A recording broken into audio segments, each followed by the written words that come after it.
A young woman with little money stops on a rainy road to assist a driver with a flat tire, not realizing he's a billionaire in disguise. This chance encounter ends up transforming both of their lives. Hi there. Thanks for tuning in. Don't forget to hit the like button and drop a comment with your thoughts and the city you're watching from. Now, let's dive into the story. Emily Carter wiped the condensation off her windshield, squinting through the heavy autumn rain that drenched the quiet streets of Savannah. Her worn-out Ford sputtered over every bump, its headlights barely cutting through the relentless downpour. She was drained. 12 hours on her feet at the hospital had left her exhausted. The sound from the radio filled the silence, providing a comforting backdrop to her tired mind. Yet, despite her fatigue, Emily's thoughts raced. Bills were stacking up, and her savings had nearly disappeared since her dad's passing. He left behind not just memories, but also a mountain of debt from his long illness. She'd done everything to stay afloat, taking extra shifts, skipping meals, and paying only the most urgent expenses. At 29, she should have been building a future. Instead, she was barely scraping by, clinging to her modest salary as a dedicated nurse who could hardly afford rent for her small apartment. Still, none of that stopped her from volunteering in the pediatric oncology ward. The smiles of children battling cancer gave her a sense of purpose she couldn't find anywhere else. Her co-workers admired her endless compassion, even if it sometimes seemed reckless. As her dad used to say, compassion is always worth the risk. And tonight, that risk would take shape once again. Through the blur of rain, she spotted a car pull over on the side of the road, its hazard lights blinking. For a moment, Emily hesitated. Nighttime, a deserted highway, and the potential danger of approaching a stranger. A wave of caution washed over her, but her instinct to help quickly overrode her fears. With a sigh, she signaled and pulled over behind the stranded vehicle. Grabbing her flashlight and pulling up the hood of her thin jacket, she stepped out into the downpour. The cold rain plastered her hair to her face, and the smell of wet pavement reminded her of the nights she'd driven her dad home from the hospital. She approached cautiously, shining her flashlight to see if the driver needed help. That's when she noticed him, a man in his late 30s, drenched and crouched by a flat tire. "Everything okay, sir?" she called over the roar of the rain.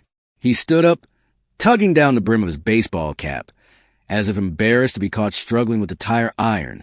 In a deep, quiet voice, he replied, "I'm fine, thanks. The tire's just stuck." Emily stepped closer, her heart pounding from the chill and her own nerves. Something about his voice sounded polite but guarded. "I can give you a hand," she offered. The man hesitated. "I don't want to trouble you." Her smile was genuine, even if her teeth chattered a bit. "It's no trouble. I'm a nurse. Helping people is kind of my thing. Besides," she added, adjusting her hood, "you look like you've been out here a while." He exhaled, rainwater dripping from his cap. "I appreciate it, but you're soaked. You should get back in your car." But Emily was already kneeling beside the flat tire, flashlight in hand. She quickly spotted the problem, a stubborn lug nut that wouldn't budge. "I've got a tire iron in my trunk. Let me grab it." She hurried back to her Ford, rummaging through the clutter in the trunk.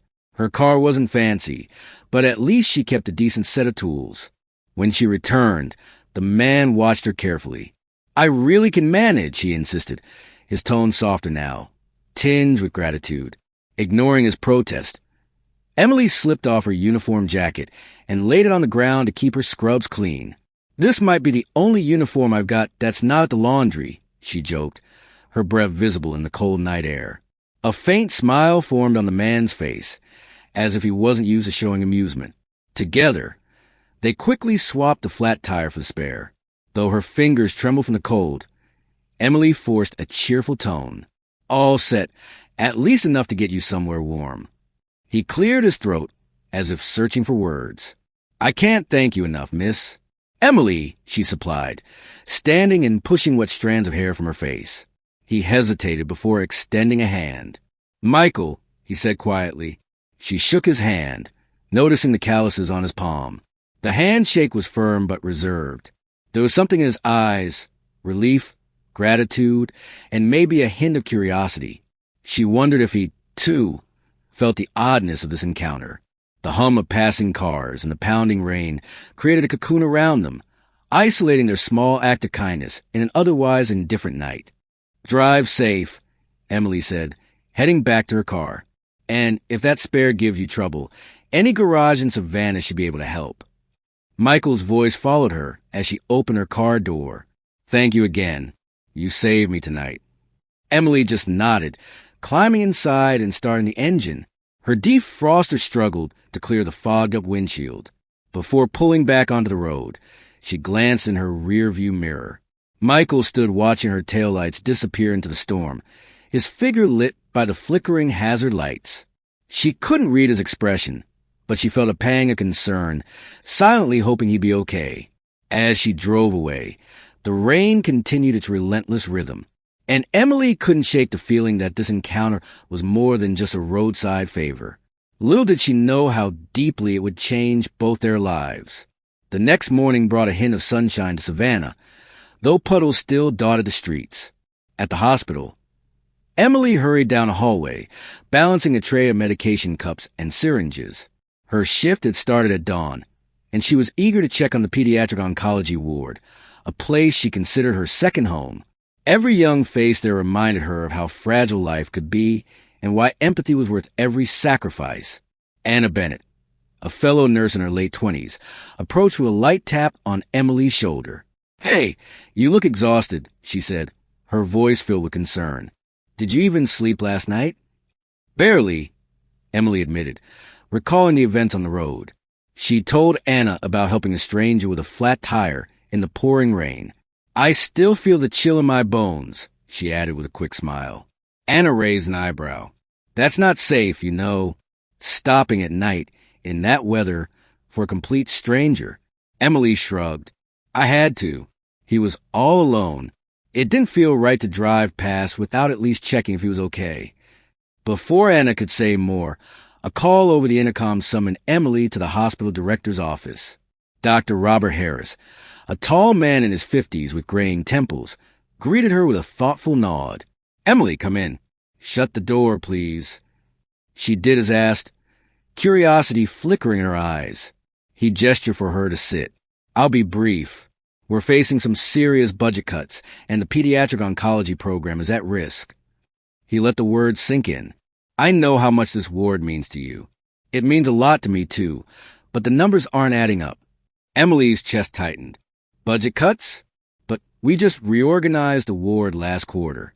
"Doctor," Harris leaned forward, elbows on his desk. "I'm afraid it's worse this time. We might have to scale back certain therapies. Maybe even let some staff go if we can't find additional funding. I wanted you to hear it from me first." A wave of desperation washed over her. Her father's face flashed through her mind. The nights he'd spent in a small, underfunded clinic, hoping for a miracle that never came. She remembered how helpless she'd felt. This ward was her chance to ensure no one else had to endure that kind of powerless grief. I understand," she managed, her voice trembling. Dr. Harris exhaled, sympathy evident in his expression. "I know you'll do whatever you can for these kids, Emily. If we could find a new sponsor or donor, maybe—" She nodded, though deep down, she had no idea where to start. "I'm not letting this program go down without a fight." When she stepped out of his office, the fluorescent lights felt harsh and glaring. Anna approached, her face etched with concern. "What's wrong?" "Budget cuts," Emily whispered, her throat tightening. "They might reduce the kids' chemo sessions or experimental treatments. It's not fair." Anna pressed her lips together. "That's awful. Is there anything we can do?" Emily tried to shrug it off, but her eyes betrayed her growing distress. "We can look for donors, but big donations don't just fall from the sky. This could mean losing everything we've built for these kids." They returned to their duties, but the rest of the day felt like a blur. Between administering medications, checking vitals, and comforting worried parents, Emily's thoughts kept circling back to the same idea. They needed money, and they needed it fast. She'd have to get creative. Reach out to the community, maybe organize a fundraiser. But she also knew that kind of effort took time, and time was something the hospital might not have. Later, as evening settled over Savannah, Emily stopped by the small diner near the hospital to grab coffee for the overnight shift. The neon sign buzzed overhead as she waited at the counter. Just as a waitress handed her a paper cup, she felt someone's gaze on her. She turned and saw a vaguely familiar figure sitting in one of the booths. It was him, Michael, the man from last night. His clothes were dry and casual, but he still wore that same worn baseball cap. Surprise flickered across his face, though he tried to mask it with a faint nod of acknowledgement. Emily hesitated, coffee cup in hand, unsure whether to approach. Curiosity eventually won out, and she walked over. Michael, right? His gaze softened. Yes. Emily, wasn't it? She nodded, shifting her weight. Glad to see you made it okay. Is your car all right? Everything's fine, thanks to your roadside rescue, he said, offering a small smile. I'm just passing through Savannah for a few days. Thought I'd grab a bite. A moment of awkward silence followed. Emily's mind drifted to the hospital's dire situation. She couldn't imagine how to ask a stranger for help, and the idea felt absurd. Instead, she forced a polite smile. Well, have a good night. It was nice running into you again. She left him there, a swirl of unspoken questions hanging in the air. As Emily stepped out into the cool night, she couldn't shake the feeling that this encounter was more than just coincidence. But with the weight of the hospital's financial crisis pressing on her, she pushed that thought aside. For now, she had bigger worries than a mysterious stranger she'd helped in the rain. By 7 the next morning, the hospital corridors were alive with the bustle of the day's shift. The fluorescent lights, scuffed floors, and faint scent of antiseptic were all too familiar to Emily. She hurried toward a pediatric oncology ward, a space filled with bright murals and children's artwork. The contrast between the ward's cheerful decor and the severity of the treatments never failed to unsettle her. Anna, still looking tired from her own shift, handed over some patient charts. We've got 2 new admissions today, a 7-year-old with leukemia and a 9-year-old who just transferred from upstate. Both are stable, but they'll need close monitoring. Emily thanked her, scanning the files. She felt a pang in her chest, remembering how each new case represented not just a medical challenge, but a family's heartbreak. Setting the charts aside, she gave Anna a small, reassuring smile. We'll do our best to make them comfortable. Moments later, Dr. Robert Harris approached, looking slightly harried. Emily, a word. He gestured her aside, his brow furrowed. He spoke in a hushed tone. I met with the board again this morning. If we don't secure additional funding within the next few weeks, we're going to start making cuts. I hate this as much as you do. Emily swallowed hard, her voice quiet. I'll try to find solutions. Maybe I can organize a fundraiser or talk to some local businesses. He gave a tight nod. Any help would make a difference. We're already behind on payments to suppliers, and if we can't negotiate soon, the oncology program might be scaled back. The weight of it all felt crushing. As Dr. Harris walked away, Emily noticed a group of children gathered around a nurse, listening intently to a storybook. Their faces lit up with interest. That was what was at stake, the well-being of these kids, their chance at life. Determined to clear her head, Emily headed to the small break room. She tried calling a couple local businesses for sponsorship leads, but the early hour meant her calls went straight to voicemail. A flash of the evening before came to mind, her unexpected encounter with Michael at the diner. She dismissed the thought almost immediately. There was no logical reason to link him with her current crisis. Aside from the fleeting daydream of a benevolent stranger riding to the rescue, real life seldom worked that way. Soon enough, Emily found herself bouncing between patient rooms, adjusting IVs, administering medications, and offering gentle words of encouragement to anxious parents.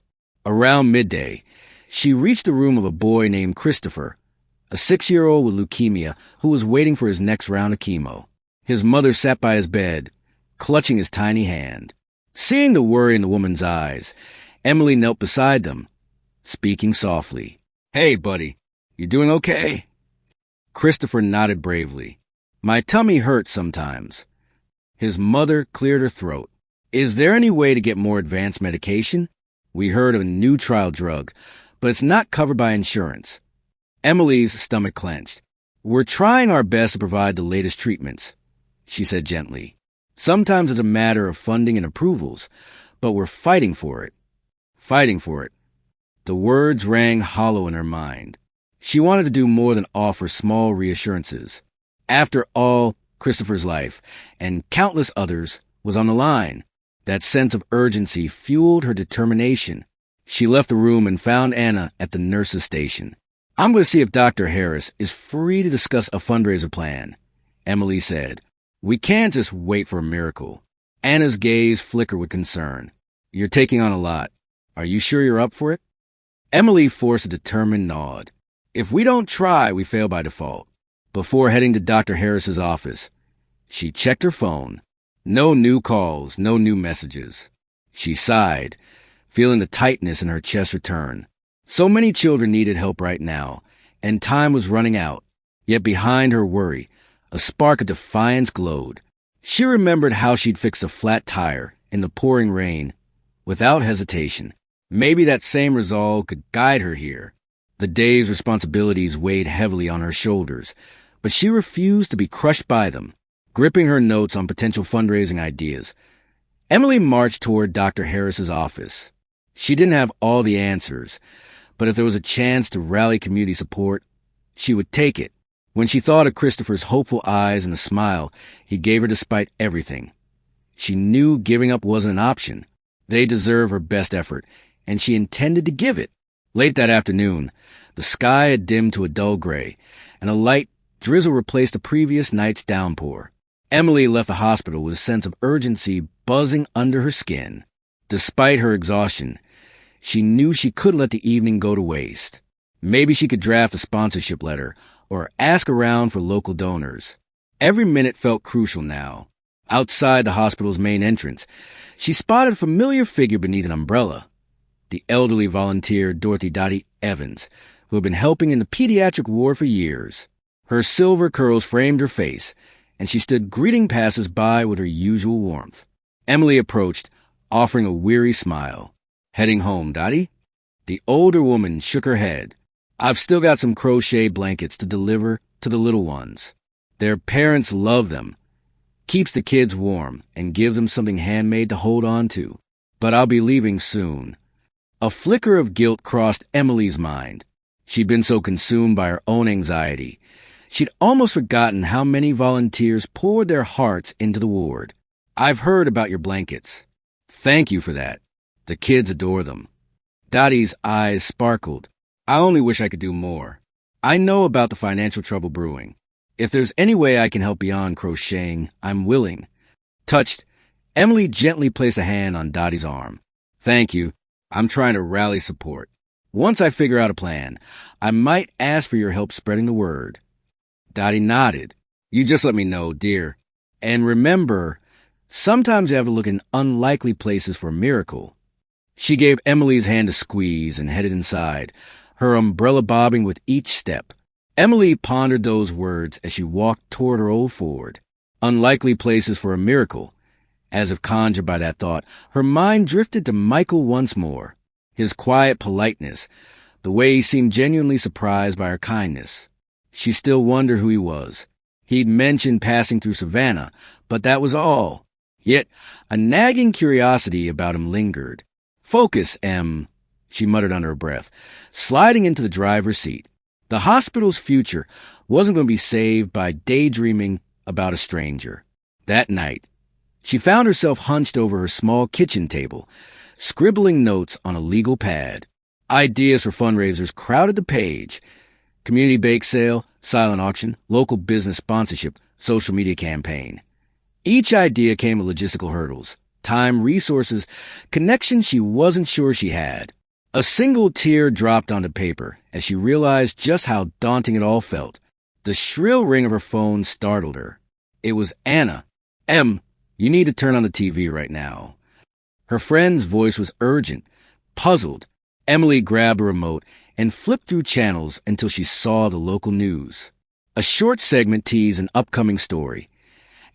Billionaire Michael Carter rumored to be traveling incognito. Could he be in our state? Stay tuned for more details. Her brow furrowed. Michael Carter. She'd heard that name before, some reclusive businessman known for philanthropic initiatives. But was that the same Michael she'd met on the roadside? The idea seemed too far-fetched.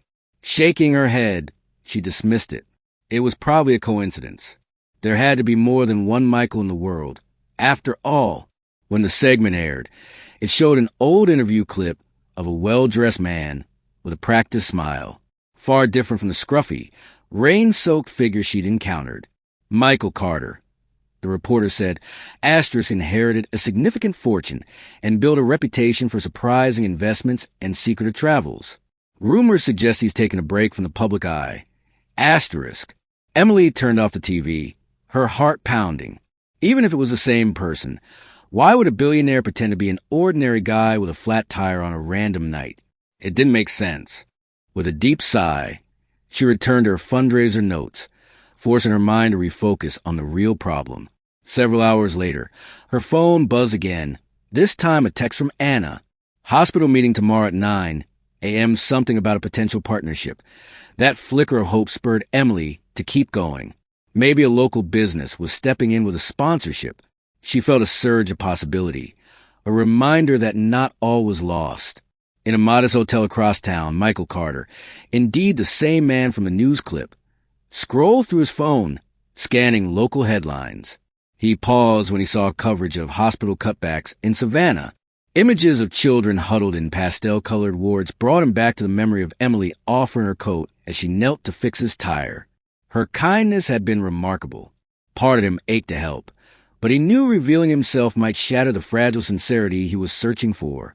Setting the phone aside, he made a mental note to visit that same diner again. He couldn't explain it fully, but something about Emily Carter felt worth knowing, even if it meant living a lie a bit longer. Early the next morning, Emily walked into the hospital's main conference room, uncertain what to expect. Several department heads were already there, including Dr. Harris. Anna waved her over to an empty seat near the front. Any idea who we're meeting? Emily whispered. Anna shook her head. No clue.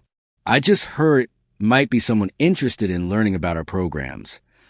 The hospital director cleared his throat, calling the room to order. Thank you all for coming on short notice. We have a visitor today who wants to explore possible avenues for collaboration and community support. Emily fought the urge to bounce her knee nervously. Every time the door creaked open, her heart stuttered with anticipation. Perhaps it was a local business owner or philanthropist. Finally, a middle-aged woman with a briefcase stepped in, introduced as an agent from a nearby charitable foundation. They exchanged polite conversation.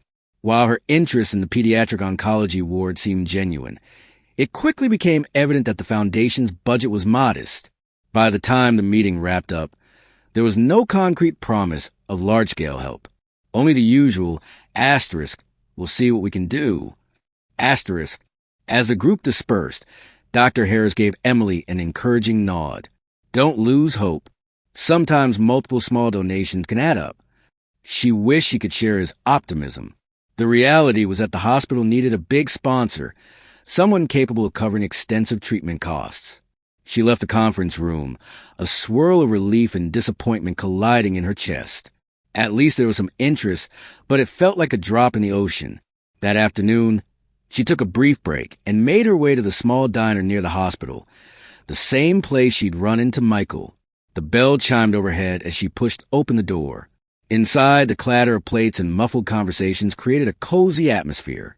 She settled into a corner booth, nursing a cup of coffee and trying to draft a more formal proposal for potential donors. Her concentration faltered, though, as she glanced around, half expecting to see a familiar baseball cap. To her mixed relief and disappointment, Michael was nowhere in sight. But moments later, the bell chimed again. Emily looked up, her heart skipping a beat. There he was, wearing a simple navy jacket and scanning the diner. When he saw her, he paused, surprise flickering across his features. Then, with a small nod of acknowledgement, he approached. "Hey," she greeted, setting her coffee down. "Didn't expect to see you again." He offered a slight smile. "I guess I like the coffee here. Mind if I join you?" She gestured to the seat across from her. As he slid into the booth, Emily couldn't ignore the same polite reserve that had marked their previous encounters. It was as though he was both comfortable and guarded at the same time. "Everything okay with your car?" she asked, summoning a casual tone. "Yeah, fine," he answered. "Thanks again for helping me out that night. It was something I won't forget." Emily waved off his gratitude. "I'm just glad it was a simple fix." She hesitated, then decided to be direct. "What about you? You said you were just passing through Savannah, but you're still here." Michael looked down, tracing the rim of his coffee cup with a finger. "I decided to stick around a bit longer, needed a break from my usual routines." She waited for more, but he didn't elaborate. Instead, he glanced at the paperwork on the table. "Are you working on something important?" Emily sighed. "It's a proposal for potential donors. Our pediatric oncology ward is facing budget cuts, so I'm trying to raise money." Michael's expression softened. "That sounds challenging." "It is," she admitted, inhaling slowly. "But I can't just stand by while these kids lose access to treatment." She paused, wondering why she felt so comfortable sharing her burden with someone she barely knew. He nodded thoughtfully. "Would it help if I knew some people? Maybe I could pass your proposal along." Emily blinked. "You have contacts in the medical field?" Michael seemed to choose his words carefully. "I've worked with healthcare suppliers in the past. No guarantees, but I might be able to make some introductions." Gratitude swelled in her chest. "Anything would help," she murmured. He took a sip of his coffee, clearly turning something over in his mind. "All right, let me see what I can do." A flicker of hope lit Emily's face. "I appreciate it, Michael. Really." They talked a bit longer, carefully skirting personal details, exchanging only hints about their lives. Yet for Emily, the conversation was like a lifeline. Even if it didn't pan out, the mere act of someone outside the hospital taking an interest felt like validation. As they parted ways, the possibility of real help glimmered in her mind. Still, she couldn't quite shake a nagging doubt. He was charming, yes, and apparently resourceful. But something about his subdued manner suggested secrets he wasn't ready to share.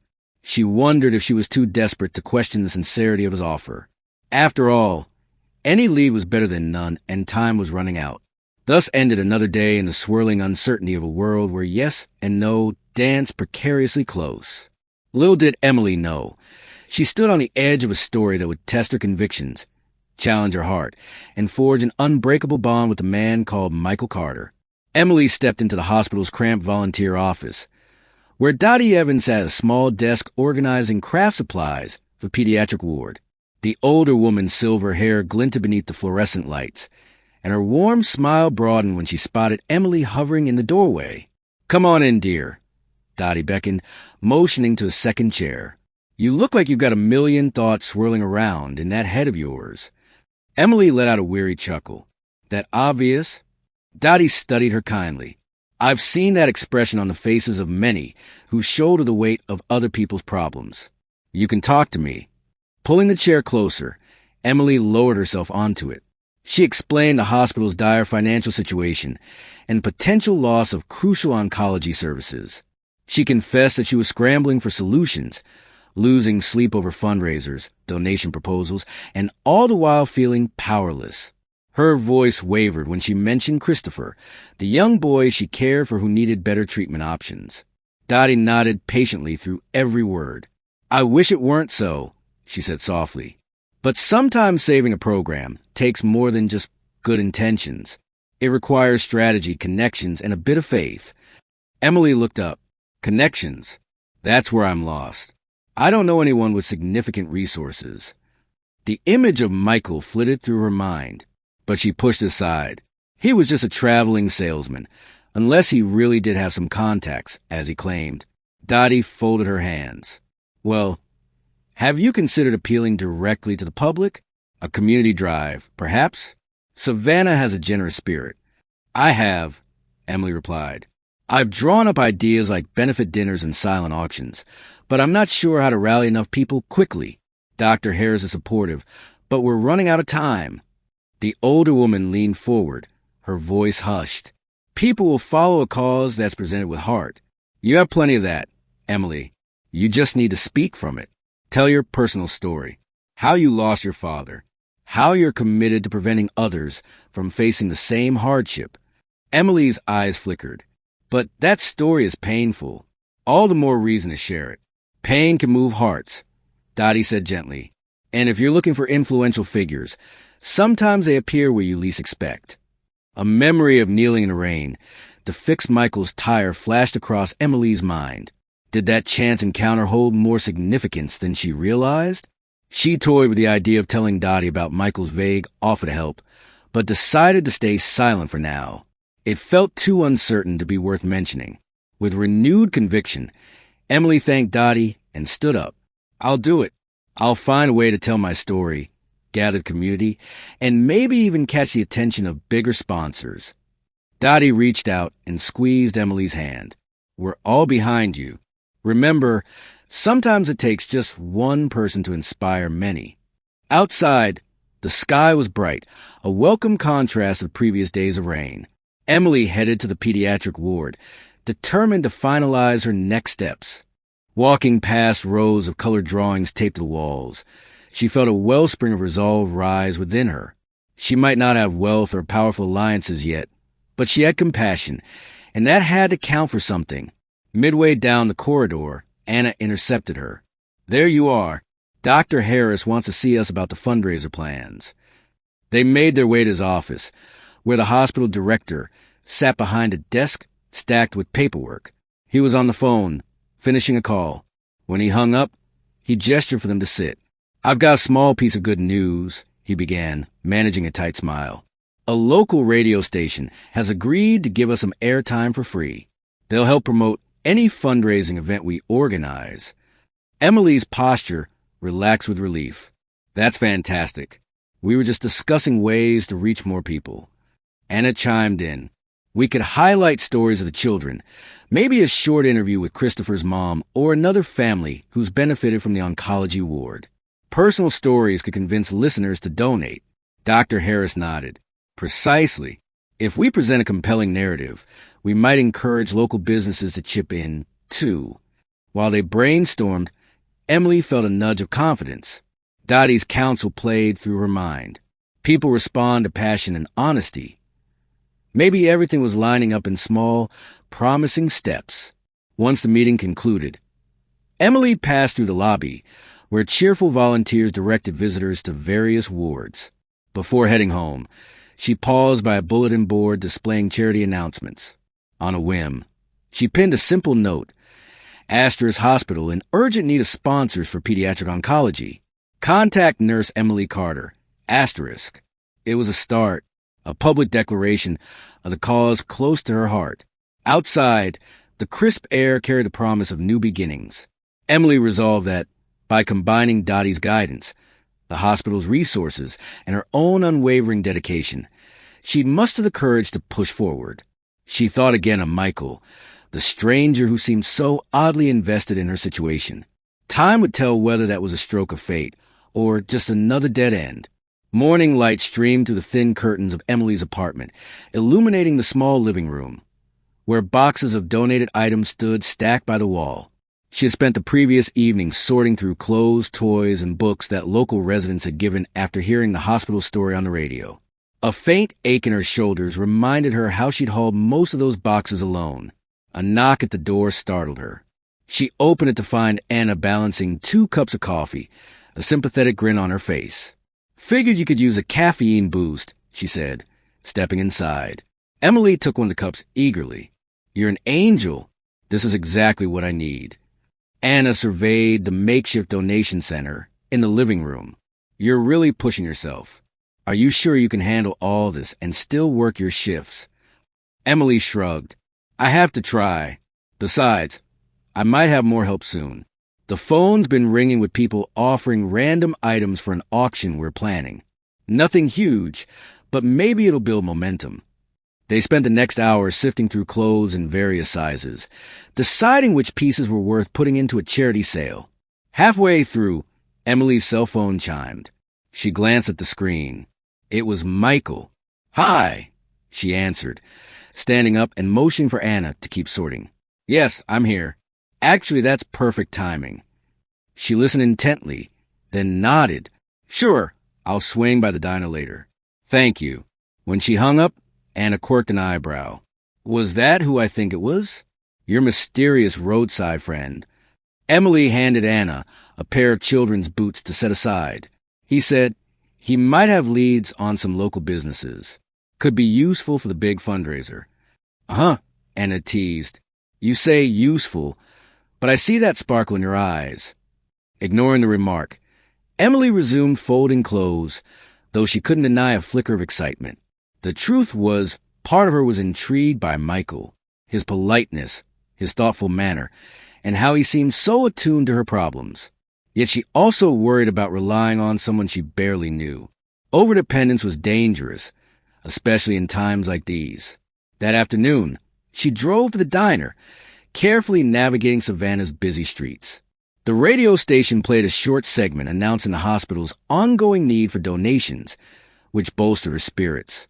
Upon arriving, she saw Michael seated in the same corner booth where they had spoken before, a folder open in front of him.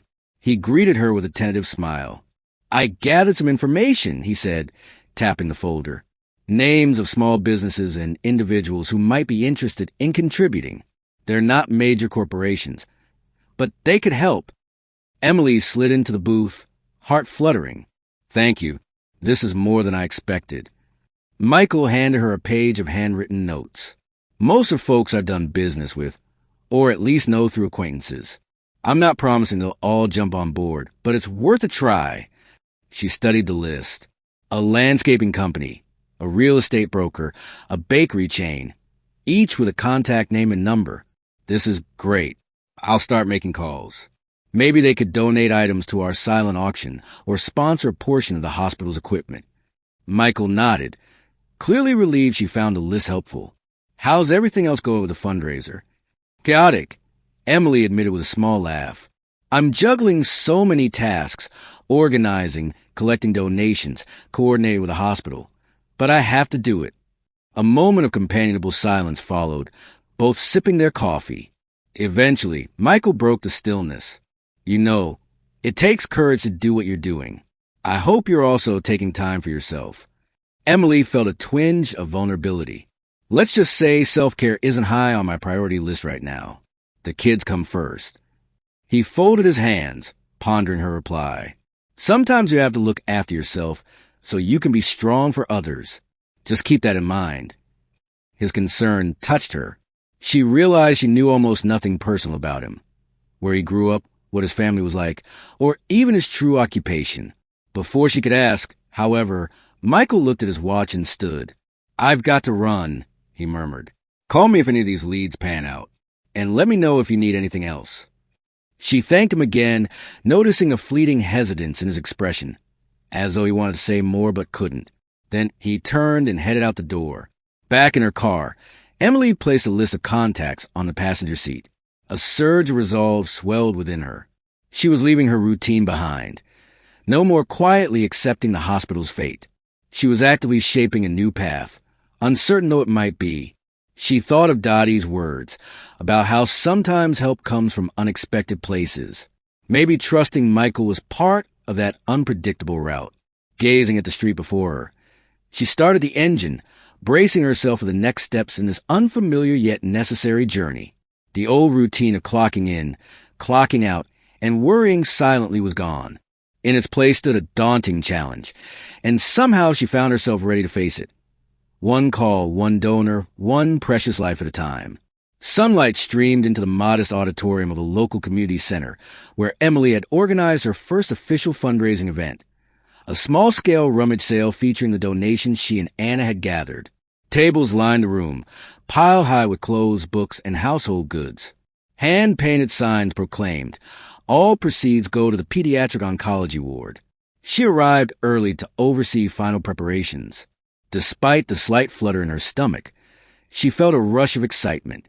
Dottie was already at work, placing crochet blankets and quilts on a separate table.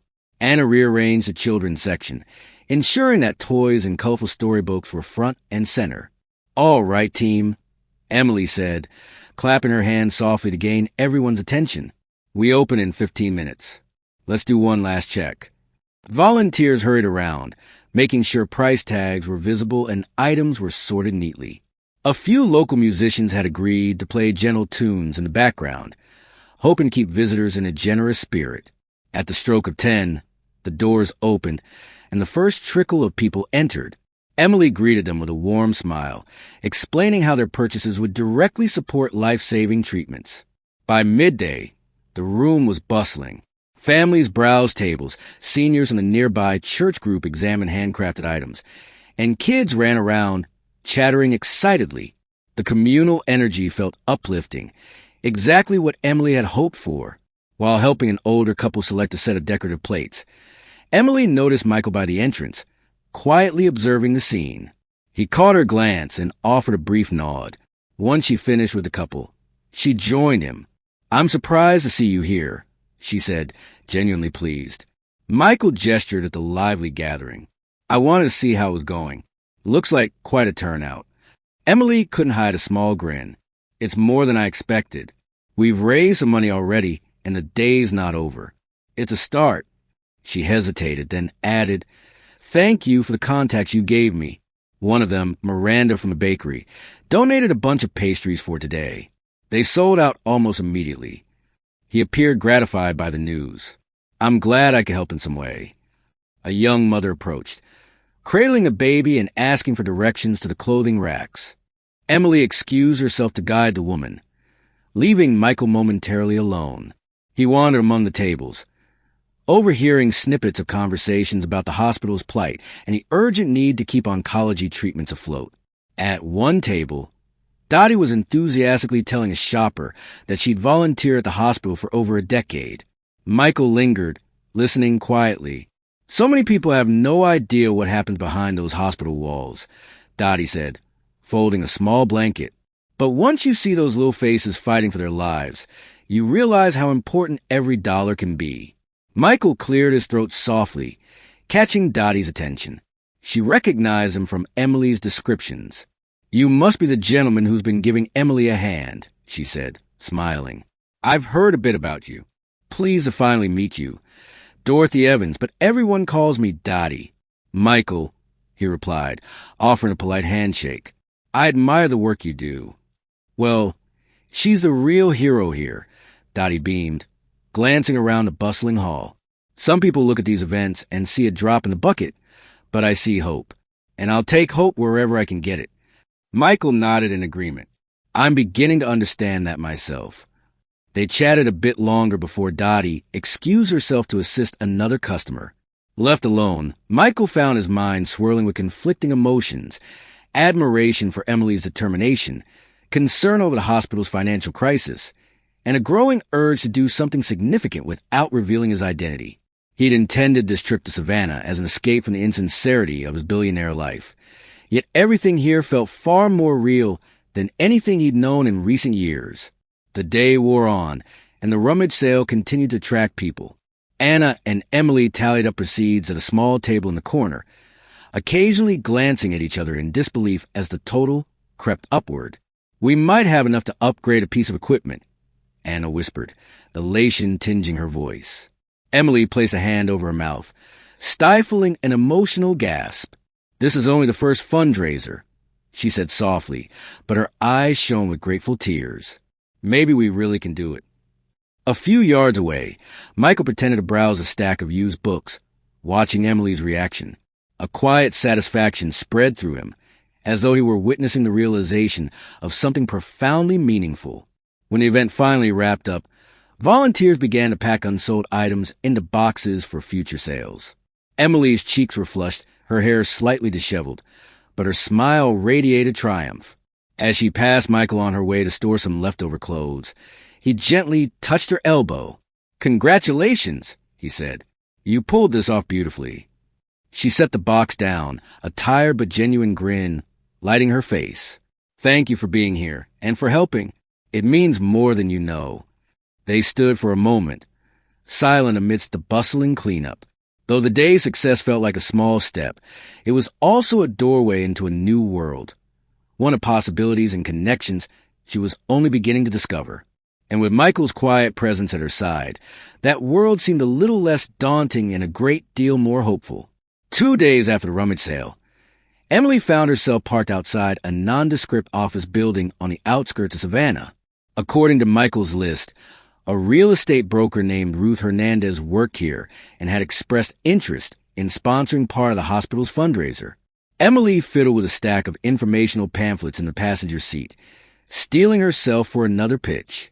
When she entered the small lobby, Ruth, a poised woman with a sharp bob haircut, greeted her. "You're the nurse I've heard so much about," she said, her tone brisk but not unfriendly. "Come on in. Let's talk." Over the next half hour, Emily explained the gravity of the oncology unit's needs, describing a variety of treatments, the ongoing research, and the personal stories of children like Christopher. Ruth asked probing questions about how the funds would be allocated and whether there were naming opportunities for bigger donors. Emily calmly outlined the hospital's guidelines, drawing on newfound confidence gained from recent successes. "This is a cause that resonates with our team," Ruth admitted. "We've had employees who needed extended medical care for their children. I can't promise a fortune, but I'd like to contribute a portion of our commission from upcoming home sales, maybe 5% for a 3-month period." Emily nearly jumped out of her seat with gratitude. "That's an incredible gesture. Thank you so much." "It's good PR for us, too," Ruth said, though her voice softened. "But mostly, I like knowing we're making a difference." They shook hands, solidifying the agreement. On her way back to the car, Emily let out an exhilarated laugh. Each new meeting felt like stepping into a new realm, frightening, but also full of promise.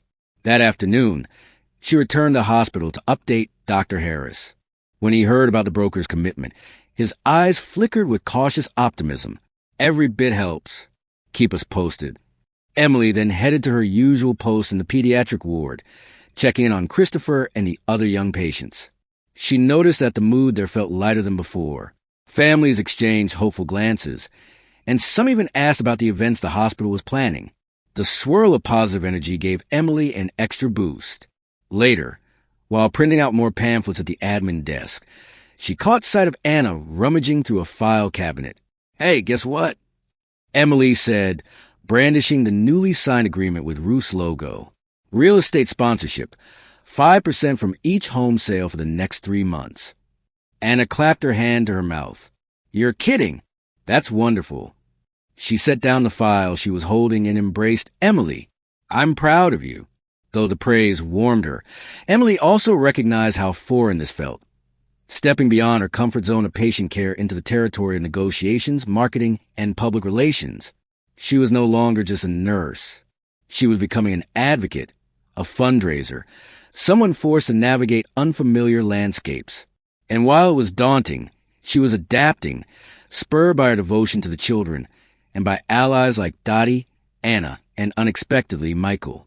In the evening, she swung by the diner to grab a quick meal.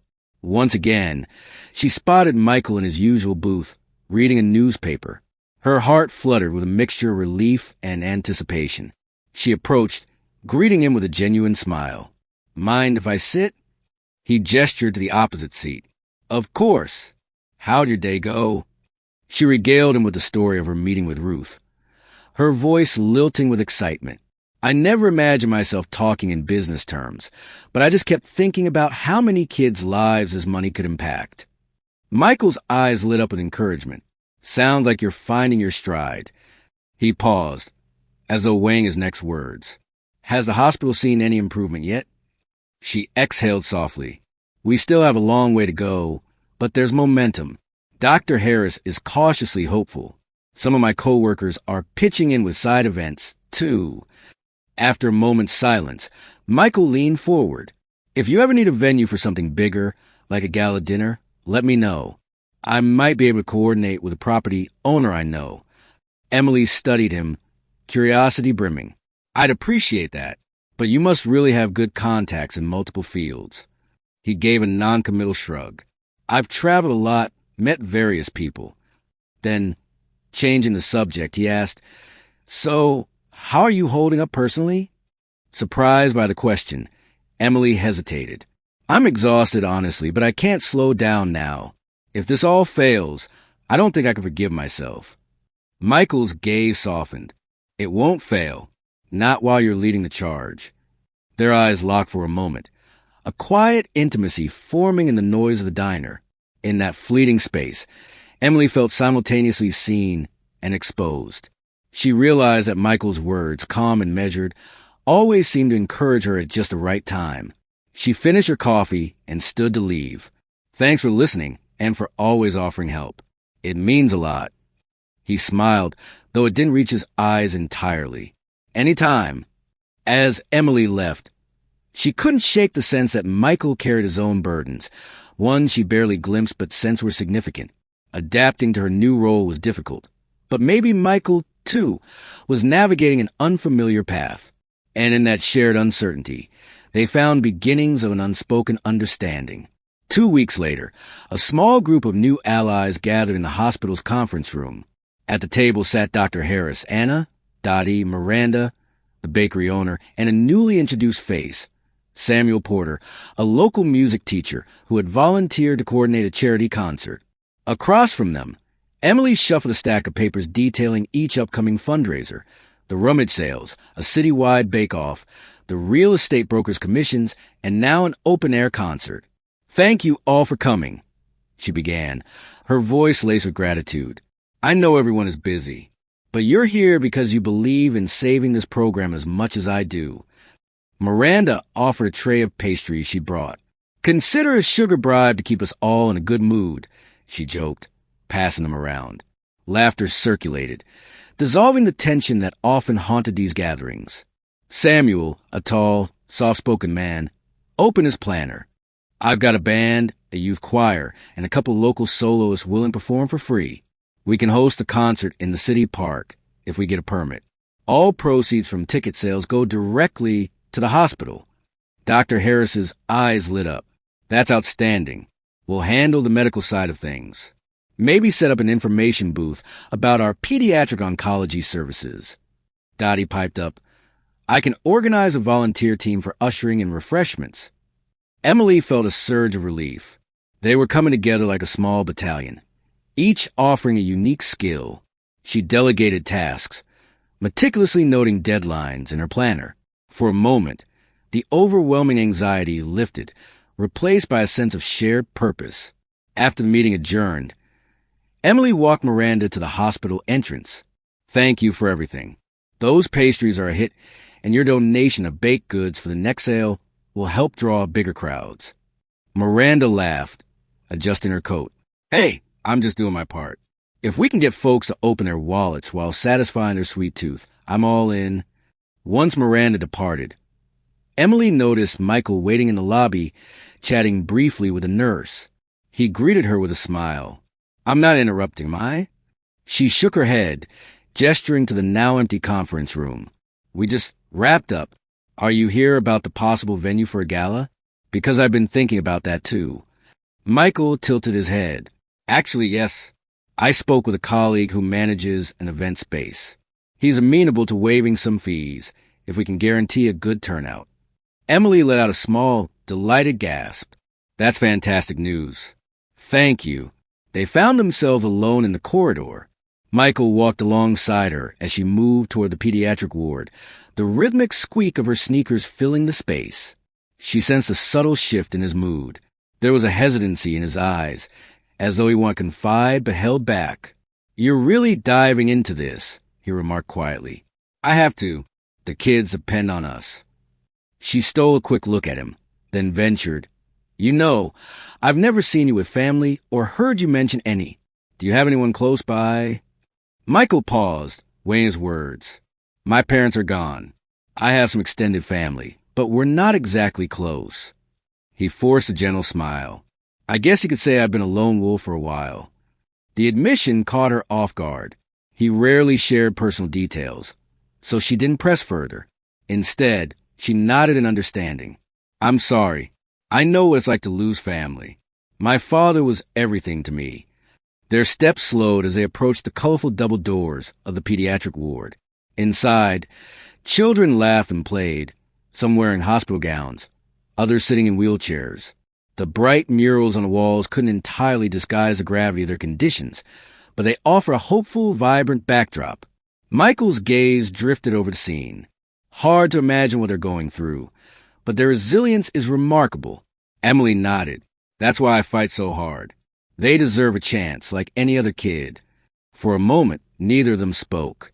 The corridor's buzz faded, and it felt as if they were standing in a quiet bubble of understanding. Emily sensed that, despite his reticence, Michael empathized deeply with the vulnerability on display here. Eventually, a nurse approached with a polite request for Emily to attend to a family needing questions answered. She glanced back at Michael. I'll see you soon, okay? And thank you again for the venue lead. He gave her a respectful nod. Anytime.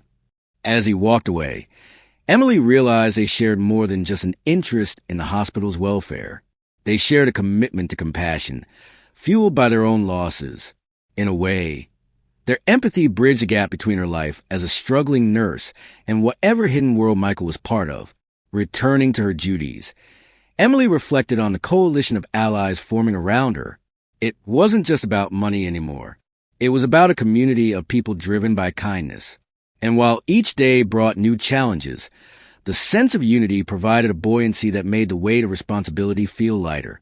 She hoped that in time, Michael would let her fully see the person he was beneath the careful politeness. For now, though, this shared purpose was enough to keep her going, one determined step at a time. A few days later, Emily and Dr. Harris sat in a cluttered hospital conference room, facing a stern-looking man in a crisp suit, Robert Crowley, the regional manager of a major pharmaceutical distributor. The tension was palpable as Mr. Crowley flipped through a contract proposal for discounted medication and supplies. After prolonged silence, Mr. Crowley leaned back in his chair and adjusted his expensive watch. Your hospital's request is substantial. We are open to negotiating a lower price on oncology drugs if you agree to specify our brand exclusively for all treatments. Emily exchanged a concerned glance with Dr. Harris. Exclusive contracts often restricted patient options, sometimes forcing them to use less effective alternatives if a new therapy emerged. She cleared her throat. That might limit the hospital's ability to provide the best treatment, especially for experimental protocols or specific drug combinations. Crowley shrugged. It's standard practice. We need guaranteed market share to offset the discount. Dr. Harris's expression tightened.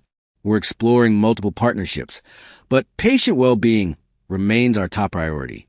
We can't sign away our freedom to choose the most appropriate medication. Crowley arched an eyebrow. That's unfortunate.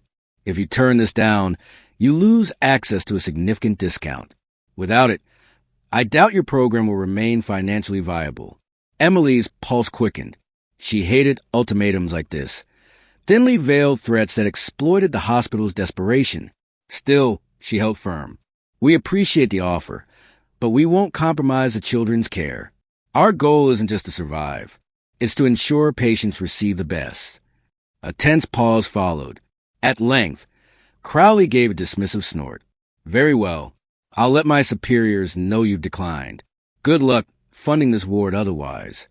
He stood, gathered his documents, and left. After the door slammed shut, Emily slumped in her chair, exhaustion etched into her features. He's got a point, she muttered. We do need affordable meds, but not at the expense of patient outcomes. Dr. Harris massaged the bridge of his nose. We'll find another way. Crowley's terms are too rigid. He exhaled slowly, bracing himself. Still, this is a setback. Indeed, it felt like a substantial blow. Crowley's firm could have saved the hospital a large sum. Declining meant they'd have to scramble harder for funds. Emily's mind spun as she tried to envision an alternative. We have that open-air concert coming up, plus the potential gala. But I'm not sure it'll cover the shortfall in drug costs. Dr. Harris forced a hopeful tone. Keep forging ahead. I trust your instincts. Leaving the conference room, Emily struggled to contain her frustration. She texted Anna about the disappointing meeting, then headed to the lobby. There, as if summoned by her distress, Michael walked in. Concern creased his brow when he saw her. Bad day, he asked softly. She led him to a quieter hallway, away from the hospital bustle. Word spilled out in a rush about Crowley's demands and the potential crisis in drug costs. By the time she finished, Michael's face was grim. That's a tough break. "I'm sorry," he said, voice low. Emily rubbed her temples. "I feel like no matter how hard we push, we keep hitting walls. We have a few fundraising ideas, but the amount we need keeps growing." Michael hesitated, as though choosing his next words carefully. There might be other pharmaceutical providers, maybe smaller ones willing to negotiate friendlier terms. She lifted her gaze. "Do you know any?" A flicker of something, guilt, conflict. Cross his eyes. "I might have a contact or two. Let me see what I can do." In that moment, Emily noted his continued willingness to help. She wanted to ask more about his background, to question how he always seemed to have a connection in the right place. But she sensed he wasn't ready to reveal it yet. "Thank you," she said instead. "I am grateful. Even if nothing comes of it, at least we're trying." He offered a tight, reassuring smile. "Don't lose faith in what you're doing. Sometimes one obstacle blocks the path to something better." Emily nodded, touched by his empathy. A wave of exhaustion hit her. "I need to check on some patients," she murmured. "But let me know if you hear anything." Michael gently touched her arm in a brief gesture of solidarity. "Of course." She watched him go, marveling at how he always appeared just when her confidence wavered most. Then, setting aside the swirl of conflicting emotions, she returned to the pediatric ward. There, a small girl named Lauren was drawing pictures of unicorns, her foreline discreetly taped to her arm. Seeing that bright expression amid such vulnerability reminded Emily why compromise wasn't an option.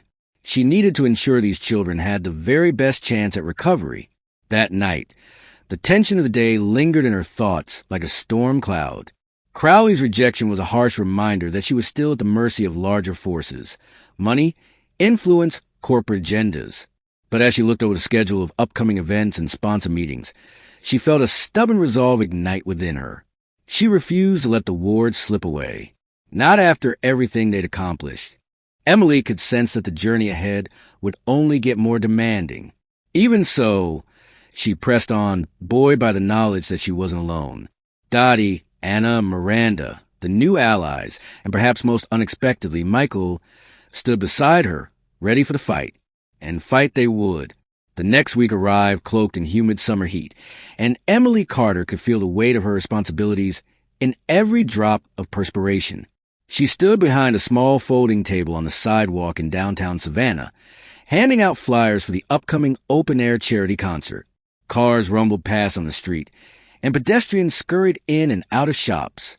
She summoned her warmest smile each time she offered a pamphlet. "Help us save the pediatric oncology ward at Savannah Community Hospital."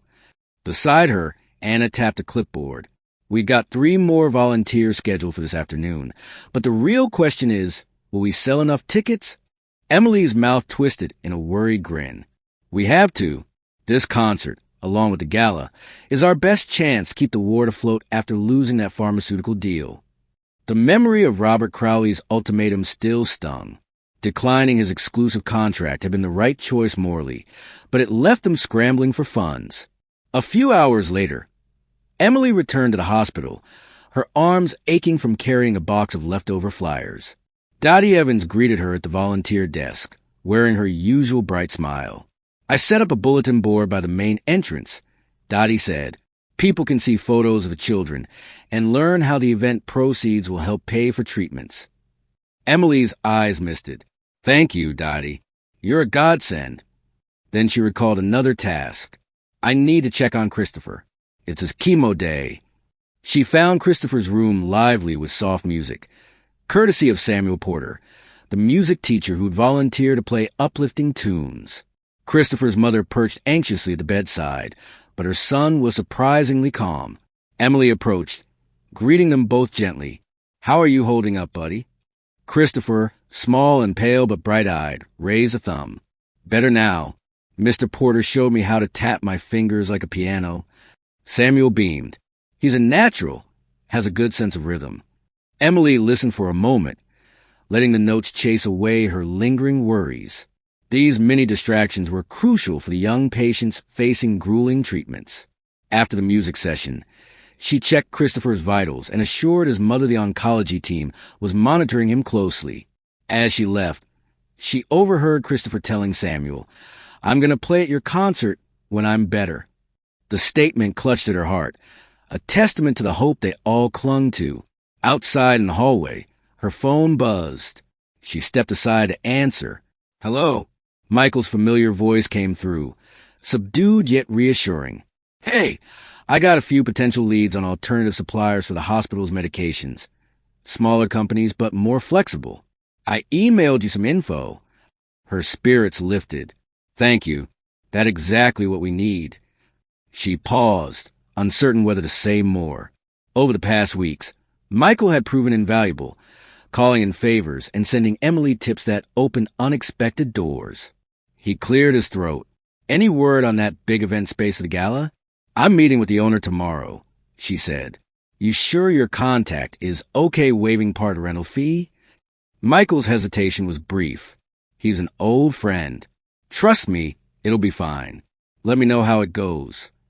After they hung up, Emily stood there a moment, letting relief wash over her. A year ago, she wouldn't have believed a near stranger could become such a key ally, but she refused to question fate.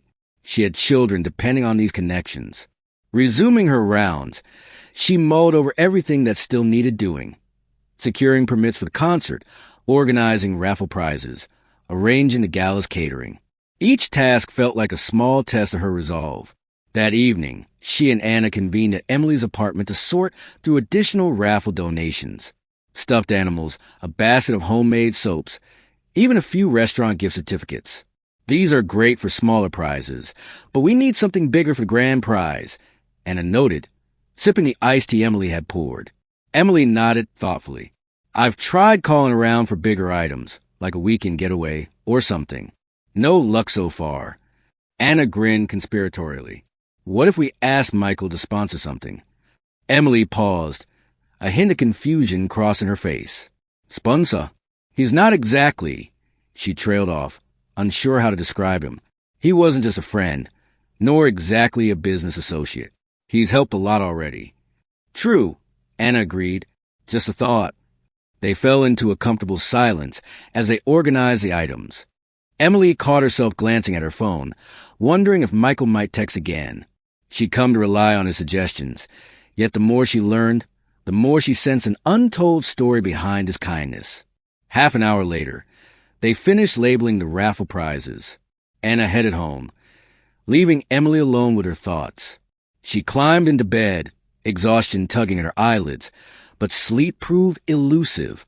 The day's successes, ticket sales, children's laughter, fresh leads on suppliers, still danced in her mind, intermingled with the sobering knowledge that the greatest challenges likely lay ahead.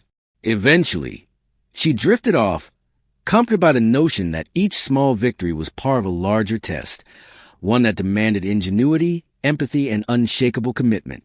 Tomorrow would bring new hurdles. But for now, she allowed herself a rare moment of peace, dreaming of a future where every child in that war received the best care possible. And maybe, in that same future, she'd unravel the mystery of Michael's true life. In the early morning light, Emily slipped into the hospital's chapel, a small, quiet room with rows of wooden benches and stained glass windows that refracted shards of colorful dawn. She wasn't particularly religious, but over the years, she had come to this chapel whenever her burdens felt especially heavy. This time was no different. She sat in the front pew, folding her hands in her lap. Memories of her father surfaced, along with the lingering ache of regrets. Had she done enough for him when he was sick? Could she have found better doctors, better treatments? A wave of guilt struck her. His final wish was that she continue nursing, saving lives where his own care had fallen short. Maybe that was why she felt so compelled to preserve the oncology ward. It wasn't just about the kids. It was also about fulfilling an unspoken promise to her father. A gentle creak made her look up. Dr. Harris stood in the chapel doorway, offering a faint smile of sympathy. "I sometimes forget this place exists until times get tough," he murmured. Approaching quietly, he sat beside her. She offered a small nod. "It helps me think. Or at least helps me not to overthink." They sat in silence for a beat, the sunlight painting their faces in muted hues. Finally, Dr. Harris spoke. "Emily, the board meeting is next week. They'll decide how much more time we have before implementing cuts. The fundraisers have been helpful, but the deficit remains large. She stared at the stained glass window. I know. We're giving it everything we've got. The open-air concert is in a few days, and the gala's in a month. I'm hoping those will tip the scales. His eyes reflected empathy and concern. You've done more than anyone could ask, but if we don't reach our goal... Don't say it, she whispered, tears pricking at the corners of her eyes. I can't handle the thought of losing the program, or having to turn away a child who needs care. Her voice faltered. Dr. Harris placed a reassuring hand on her shoulder. We haven't lost yet. Once he left, Emily found herself struggling with an old, familiar doubt. Was she good enough, strong enough, to bear this responsibility? She gathered her composure and headed out, determined to push forward, no matter her own internal misgivings. A few hours later, she stepped into one of the hospital's smaller meeting rooms, where Anna, Dottie, and a handful of volunteers were assembling care packages for the children undergoing chemotherapy. Sensing Emily's subdued demeanor, Dottie nudged Anna and quietly led Emily to a corner. Everything all right, dear? Dottie asked, concern etching her brow. Emily managed a shaky smile. Just nerves about the board meeting. And I miss my dad, that's all. Dottie's expression softened. He'd be proud of what you're doing. Sometimes, when we carry on our loved ones' hopes, it feels heavy, but it's also a way to keep them alive in our hearts. The words soothed Emily. You're right, Dottie. I just wish it felt less like a burden sometimes. Dottie squeezed Emily's hand gently. Burdens are lighter when shared. Remember that. That evening, Emily found herself at the city park to finalize logistics for the open-air concert with Samuel, gazing at the makeshift stage they had constructed. She couldn't help admiring the sense of camaraderie. Local residents had come together to put this event on its feet. Colorful string lights were already set up, and a few volunteers tested the sound equipment. Samuel approached, offering a bottle of water. It's looking good, huh? She nodded, pressing the cold plastic to her forehead. I just hope we get a decent crowd. This city can be unpredictable. He gave her a reassuring grin. Words traveling. We'll fill these seats. Emily's phone vibrated. Another text from Michael. Asterisk check with a mid-sized supplier about cost reductions. Could be promising. We'll keep you posted. Asterisk. She exhaled a silent breath of relief, typing back a quick thank you. Lately, it felt like she was juggling 1,000 spinning plates.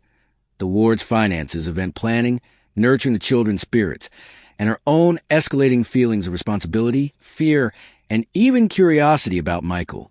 Standing at the edge of the stage, she let the warm summer breeze dry the perspiration on her temples. Tomorrow's concert loomed, and with it, the potential to raise a significant sum. But in her heart, she knew money alone wouldn't solve every challenge. There was also the creeping worry that time was running out. As dusk settled, she packed up and headed home, a swirl of unresolved emotions in her chest. Guilt about not being enough. Hope for the children's futures. Suspicion that Michael was more than he claimed. Those threads tangled in her mind, forming an inner conflict she couldn't yet unravel. But one fact remained unshakable. She would not abandon this fight, even if it tested every fiber of her being. The day of the open-air concert dawned bright and hot. Volunteers bustled around the city park, arranging folding chairs, stringing up more lights, and setting up concession stands. Emily zipped between the sound booth and the seating area, clutching a clipboard that listed performer schedules, ticket sales, and emergency contacts. Despite her best efforts to remain calm, a knot of anxiety coiled in her stomach. By late afternoon, families began trickling in, buying tickets and finding shady spots beneath the tall oak trees. The stage, decorated with a simple banner, reading together for the kids, stood ready. As showtime neared, more people arrived, filling rows of seats. Music students ran last-minute instrument checks, tuning violins and guitars. Samuel paced at the side of the stage, giving final instructions to the youth choir. Look at that, Anna whispered, nudging Emily. We've got a bigger crowd than I expected. A cautious smile broke across Emily's face. Let's hope it translates into donations. When the first act took the stage, a local band playing upbeat folk rock. Polite applause rippled through the audience. Emily exhaled a momentary sigh of relief. At least the event had started smoothly. But an hour in, ominous gray clouds gathered on the horizon. A gust of wind rattled the sound equipment, causing feedback to screech through the speakers. The crowd stirred uneasily, some glancing skyward in apprehension. Emily's heart plummeted. Savannah's weather was famously unpredictable. She hurried to find Samuel, who was consulting with the stage manager. "Tell me we have a backup plan," she pleaded. "We can move everyone into the community hall next to the park," Samuel said, "but we'll lose a lot of time transitioning, and the acoustics aren't great. We might lose the crowd, too." Thunder grumbled in the distance. The band abruptly finished their set, and the wind picked up. Raindrops began tapping on the stage roof, scattering people in the front rows. Emily grabbed the mic to address the restless audience. "Everyone, please bear with us. There's a chance of a passing shower, but we're hoping it won't last long. Meanwhile, feel free to visit the concession stands and remain under the covered areas." The drizzle swiftly intensified, turning into a downpour. Attendees scrambled for shelter, covering their heads with programs or jackets. Volunteers frantically rushed to protect instruments from the sudden deluge. Emily felt her stomach twist. This was supposed to be the day they raised crucial funds for the hospital ward. Now it looked like a washout. Amid the chaos, she spotted Michael stepping out of the crowd, an umbrella in hand. He hurried over, beckoning her under the small canopy. "Any chance this will pass quickly?" he asked, water dripping from the edge of the umbrella. Emily's voice trembled with frustration. "I doubt it. Look at those clouds." She gestured to the dark sky, where lightning flashed menacingly. "Then we need to relocate," Michael said decisively. "Better to salvage the event inside the hall than to cancel outright." She nodded, running a hand through her damp hair. "We'll lose some people, but maybe we can keep the most committed supporters." They spent the next 20 minutes coordinating a mad dash to the community hall, hauling instruments, chairs, and refreshments inside. Dozens of spectators decided to leave rather than endure the cramped indoor space. By the time they'd reassembled a makeshift stage, the crowd had thinned considerably. Nevertheless, Emily refused to give up. She climbed onto the small platform, tapping the mic to get the group's attention. "Thank you all for bearing with us. We're continuing the concert in here. All proceeds go to our pediatric oncology ward. So please stay if you can, and donate if you're moved by the cause." The remaining audience clapped politely, though it was clear some of the earlier excitement had waned. The youth choir performed bravely, their voices echoing off the hall's bare walls. Next came a local jazz trio, followed by a heartfelt solo from a teenage violinist. Funds trickled in, but Emily sensed it wasn't close to what they'd hoped for. When the final act concluded, she tallied the donations with Anna. The total fell dishearteningly short of their target. Her shoulders sagged as the reality sank in. This event, which had taken so much effort to organize, might not even cover a fraction of the hospital's looming expenses. Michael approached quietly, touching her elbow in a consoling gesture. "I'm sorry about the weather," she nodded, blinking back tears of frustration. "We did everything we could, but it wasn't enough." Even as she collected stray pamphlets from the floor, she fought the urge to cry. They had faced an obstacle that no amount of planning could fully overcome: nature's unpredictable force. If she couldn't control a simple thing like the weather, how could she hope to battle the larger forces threatening the ward? Yet, through the haze of disappointment, Emily reminded herself that giving up was not an option. This setback, like the rainfall, would pass. She just didn't know how many more storms she could endure before the entire cause collapsed under the weight of the impossible. Emily sat hunched over the hospital cafeteria table the morning after the rained-out concert. A half-eaten muffin lay forgotten on her tray. She flipped through the final donation tallies, noting the glaring gap between what they had raised and what was needed. Despite the disappointment, she forced herself to focus. There were still opportunities ahead, like the upcoming gala. Across the table, Anna sipped her coffee. "I know it feels like a failure, but we did bring in some funds. And maybe we could do another small concert or event before the gala." Emily rubbed her temple. "It's a thought. I'm worn out. We all are. Before Anna could respond, Dr. Harris strode in, an unusual spark in his eyes. "Emily, have you heard the news?" She blinked, bracing for more bad tidings. "What now?" "Mr. Crowley got wind of our continuing efforts, and apparently there's a rival pharmaceutical company that wants to provide a more compassionate deal. They approached us after learning about the open-air concert fiasco. The coverage might have been smaller than we hoped, but it still caught their attention." Emily straightened. "Seriously? They're willing to talk." Dr. Harris held out a business card. "They requested a meeting this week. It's not a guarantee, but it's promising. Their rep even mentioned your name specifically, praising your dedication." Anna let out a small squeal of delight. "That's fantastic." For the first time since the rainout, Emily felt a flicker of hope. She pocketed the card. "I'll call them as soon as possible." That afternoon, Emily was prepping 4 lines in the pediatric ward when her phone vibrated. She read the incoming text from Michael. Asterisk got more details on the new supplier. They seemed genuine. "Let me know if you need background info." Asterisk. A wave of gratitude washed over her. She typed back a quick reply. Asterisk, meeting them soon.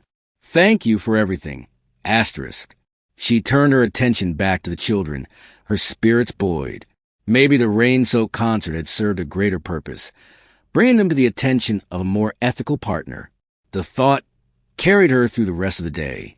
By early evening, she found herself standing outside a small office suite downtown, the address from Dr. Harris's business card. Inside, a sleek but modest reception area greeted her. A nameplate read Evergreen Pharma Solutions. A young woman at the front desk motioned for Emily to wait, so she took a seat, flipping through a pamphlet detailing the company's mission statement. Terms like affordable care and patient-centered approach dotted the page. It all seemed too good to be true. Shortly, a man in his 50s with salt and pepper hair emerged from a corridor. "Miss Carter? I'm Alan Rush, Regional Director. Nice to finally meet you." His handshake was firm but warm. "I've heard about your work at the hospital." Emily followed him into a glass-walled conference room where they settled at a polished table. He pulled out a folder and began, "We respect your stance against exclusive contracts that limit treatment options. We'd like to propose a different model, one that lowers costs for essential drugs but still allows your doctors to source alternative medications if necessary." Her breath caught. "That's exactly what we need." He nodded. "We saw the news stories about your fundraiser. Real shame about the weather, but it showed your community spirit. That's the kind of partner we want." Emily listened carefully as he explained the financial details. While not a silver bullet solution, the plan could slash a significant portion of the hospital's medication expenses, freeing up funds for other urgent needs. They'd still have to raise money for equipment and specialized treatments, but this deal represented a crucial step forward. By the time she stepped back onto the sidewalk, the sky was clear and the air smelled faintly of flowers. She dialed Dr. Harris with the good news, her voice trembling with relief. Then, as an afterthought, she texted Michael. Asterisk, meeting went well. Very promising. Couldn't have done this without your leads. Thank you. Asterisk. His reply was almost immediate. Asterisk, I'm glad to hear it. You deserve a break after all this. Asterisk. Later that night, Emily sat on her small balcony, gazing at the twinkling city lights. She savored a cup of tea, reflecting on the roller coaster of recent weeks. The open-air concert seemed like a near disaster, yet it indirectly led to this breakthrough. As Dottie often said, sometimes blessings were the disguise of misfortune. Still, she knew the journey wasn't over. The gala loomed, and with it the possibility of meeting influential donors. She also sensed that the hospital board would review the oncology program's budget soon, and if they weren't satisfied with the progress, cuts could still happen. But for now, she breathed in the mild air, comforted by a glimmer of optimism that tomorrow might be brighter. In the distance, thunder rumbled softly, a reminder of Savannah's fickle weather. But this time, Emily smiled, unafraid of the storm. She felt stronger, buoyed by a sense that with each challenge conquered, they inched closer to securing the ward's future. And in that victory, she found not just hope for her patients, but also a rekindled sense of purpose that warmed her heart like the promise of dawn. A few evenings later, the hospital's administrative wing bustled with activity as Emily, Dr. Harris, and several staff members prepared for a crucial meeting with the hospital board. The corridor outside the conference room thrummed with tension. Large windows overlooked the parking lot, where dusk settled in streaks of gold and purple across the sky. Anna emerged from the office printer, clutching a stack of fresh copies detailing their updated budget plan. "I'll give each board member one of these," she said, her tone hushed. "It shows the recent fundraising totals and the potential savings from Evergreen Pharma Solutions." Emily took the papers, scanning the neat columns. "We've come a long way, but is it enough for them?" Dr. Harris appeared behind them. "Let's hope so. The board's main concern is sustainability. They don't want to keep funneling money into a program they believe might fail in the long run." Gritting her teeth, Emily stepped into the conference room, where a polished wooden table and a row of leather chairs awaited them. One by one, the board members arrived, some with polite smiles, others wearing inscrutable expressions. The chairwoman, a formidable woman named Mrs. Baldwin, called the session to order. As Emily began her presentation, an unexpected wave of calm spread through her. She recounted the fundraisers, the new pharmaceutical arrangement, and the upcoming gala. With each slide of her PowerPoint, photos of the open-air concert, children in the oncology ward, even preliminary sketches of the gala event. She watched the board members' faces. Some nodded in mild approval. Others jotted down questions. When she finished, Mrs. Baldwin folded her hands. "Miss Carter, it's clear you and your team have worked tirelessly. However, our concern remains. Can these fundraisers deliver consistent, long-term support?" Emily took a steadying breath. "These events are part of a larger community engagement effort. We're building relationships with local businesses and philanthropic organizations. We're not just patching holes. We're laying a foundation for ongoing support." Another board member, Mr. Hawthorne, glanced at the numbers.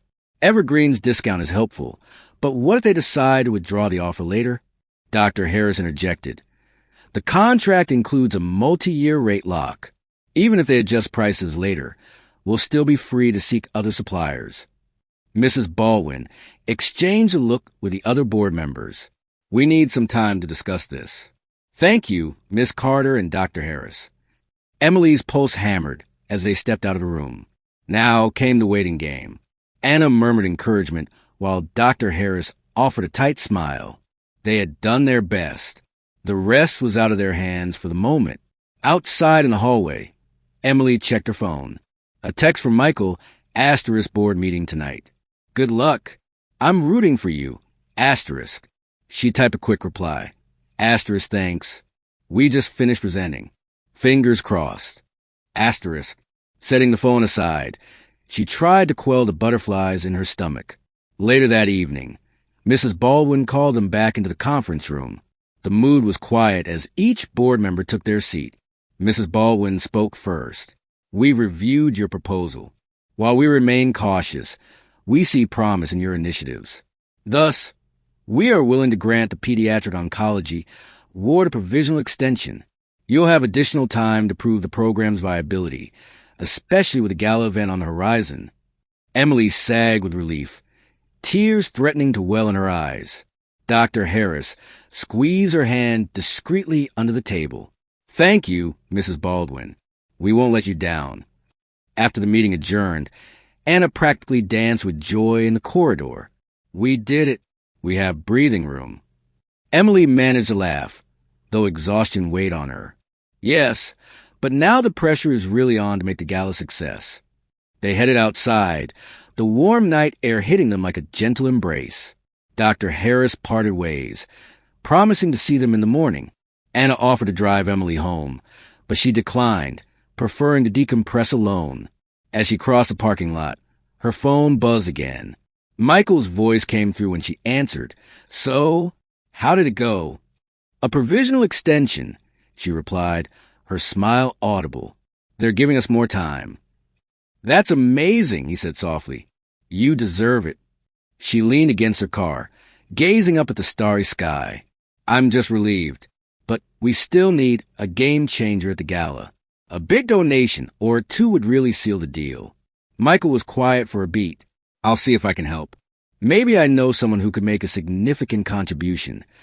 Emotion swirled in Emily, gratitude, hope, and curiosity about Michael's mysterious network of contacts. That would be incredible. Thank you. They said their goodbyes. And as she slipped into the driver's seat, a fresh wave of resolve surged through her. The board had spared the ward for now, but the final test would come at the gala. She needed to transform all their goodwill and momentum into tangible support. Sitting in the darkness, she reflected on how far she'd come from that night on the roadside, a simple nurse who had broken down forward, stopping to help a stranger in the rain. Since then, her world had expanded to include new allies, daunting obstacles, and a cause that transcended her personal grief. The next phase loomed like a mountain peak. Steep, intimidating, yet within reach if she could muster the courage and the faith to climb. A sultry Savannah evening settled over the waterfront property that had been transformed into an elegant gala venue. Rows of lanterns illuminated the manicured lawns, and the soft murmur waves from the nearby harbor lent a subdued ambience to the bustle of attendees arriving in cars both modest and luxurious. Emily Carter stood beneath a white arch at the entrance, smoothing the front of her simple but tasteful navy blue dress. She felt worlds away from her usual scrubs, and a tremor of anticipation coursed through her. "How are you feeling?" Anna asked, stepping up in a flowing burgundy gown. She handed Emily a clipboard containing final details, a list of VIP guests, seating charts, and the evening schedule. Emily swallowed hard. Nervous. This gala needs to be a triumph. If we don't secure substantial donations tonight, the board might still shut down the oncology program. Anna offered a reassuring smile. Well, it's off to a good start. People are arriving. The string quartet sounds lovely, and I spotted some local TV reporters setting up near the entrance. This could be our big moment. Nearby, Dr. Harris greeted arriving donors, exuding a polite confidence that belied the tension simmering beneath. Dottie Evans, dressed in her Sunday finest, supervised a silent auction area arranged with donated artwork, vacation packages, and even a few collectibles from private donors. The hum of polite conversation mingled with the gentle notes of violins, all underscoring just how high the stakes were tonight. A flashbulb popped as a photographer snapped a shot of Emily and Anna. Beyond the camera's glare, Emily glimpsed Michael Carter entering the venue. He wore a tailored suit that, while understated, did nothing to hide his poised demeanor. Their eyes met briefly, his conveying a hint of encouragement. She approached him as soon as she was free. "You came," she said, unable to hide her relief. Michael's small smile held warmth, but also a trace of tension. "I wouldn't miss it.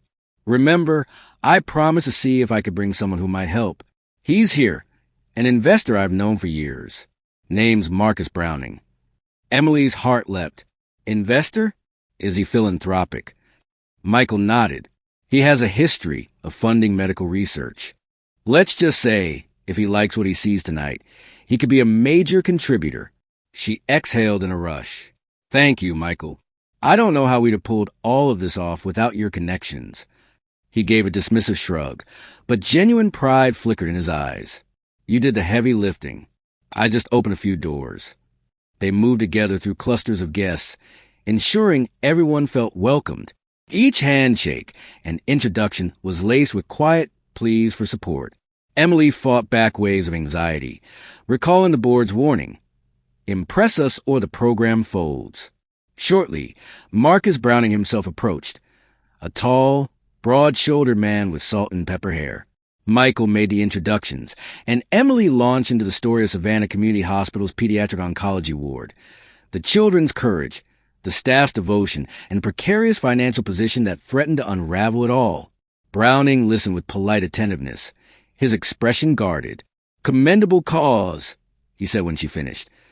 "But philanthropy is often about ensuring funds are used efficiently. How do I know your hospital can deliver lasting impact?" Emily's pulse pounded. "It won't be a quick fix, but we have new partnerships forming, like with Evergreen Pharma and a board that's finally supporting our fundraising initiatives. This community has rallied behind the hospital, and I believe we can do more if we have a solid investment." Michael chimed in gently. "I trust Emily's leadership and the hospital's direction. If it fails, I'll shoulder the responsibility myself. Marcus gave Michael a scrutinizing look, as though assessing his intent. That's quite a statement. A slight tension creased Michael's brow before he replied, I believe in the cause. Marcus merely nodded, letting the conversation pause. Emily sensed a hint of skepticism, yet there was also curiosity in his gaze. I'll keep my eyes open tonight, he said at last. Let's see how you present the Ward story. With that, he left them, seamlessly blending into the crowd. Emily clenched her clipboard, nerves thrumming. He didn't say no, she murmured, forcing positivity into her voice. Michael placed a gentle hand on her shoulder. There's still time. Let's make sure he sees the best of what we're doing. Moments later, the program began. Soft lights dimmed, and the string quartet eased into a new tune. Dr. Harris took the stage, welcoming everyone and thanking them for their presence. He explained the hospital's mission with a polished sincerity, then invited Emily up to offer a personal perspective. Her pulse hammered as she approached the podium. Taking a steadying breath, she scanned the audience. The swirl of suits and gowns, the glimmer of jewelry, the hush of conversation ceasing. She spoke about her father's fight for care, about the children she watched bravely endure chemo. She shared the uplifting moments, like Christopher's vow to someday play music publicly, and the heartbreak when some families left the war with no answers. The hush grew profound as she paused to collect herself.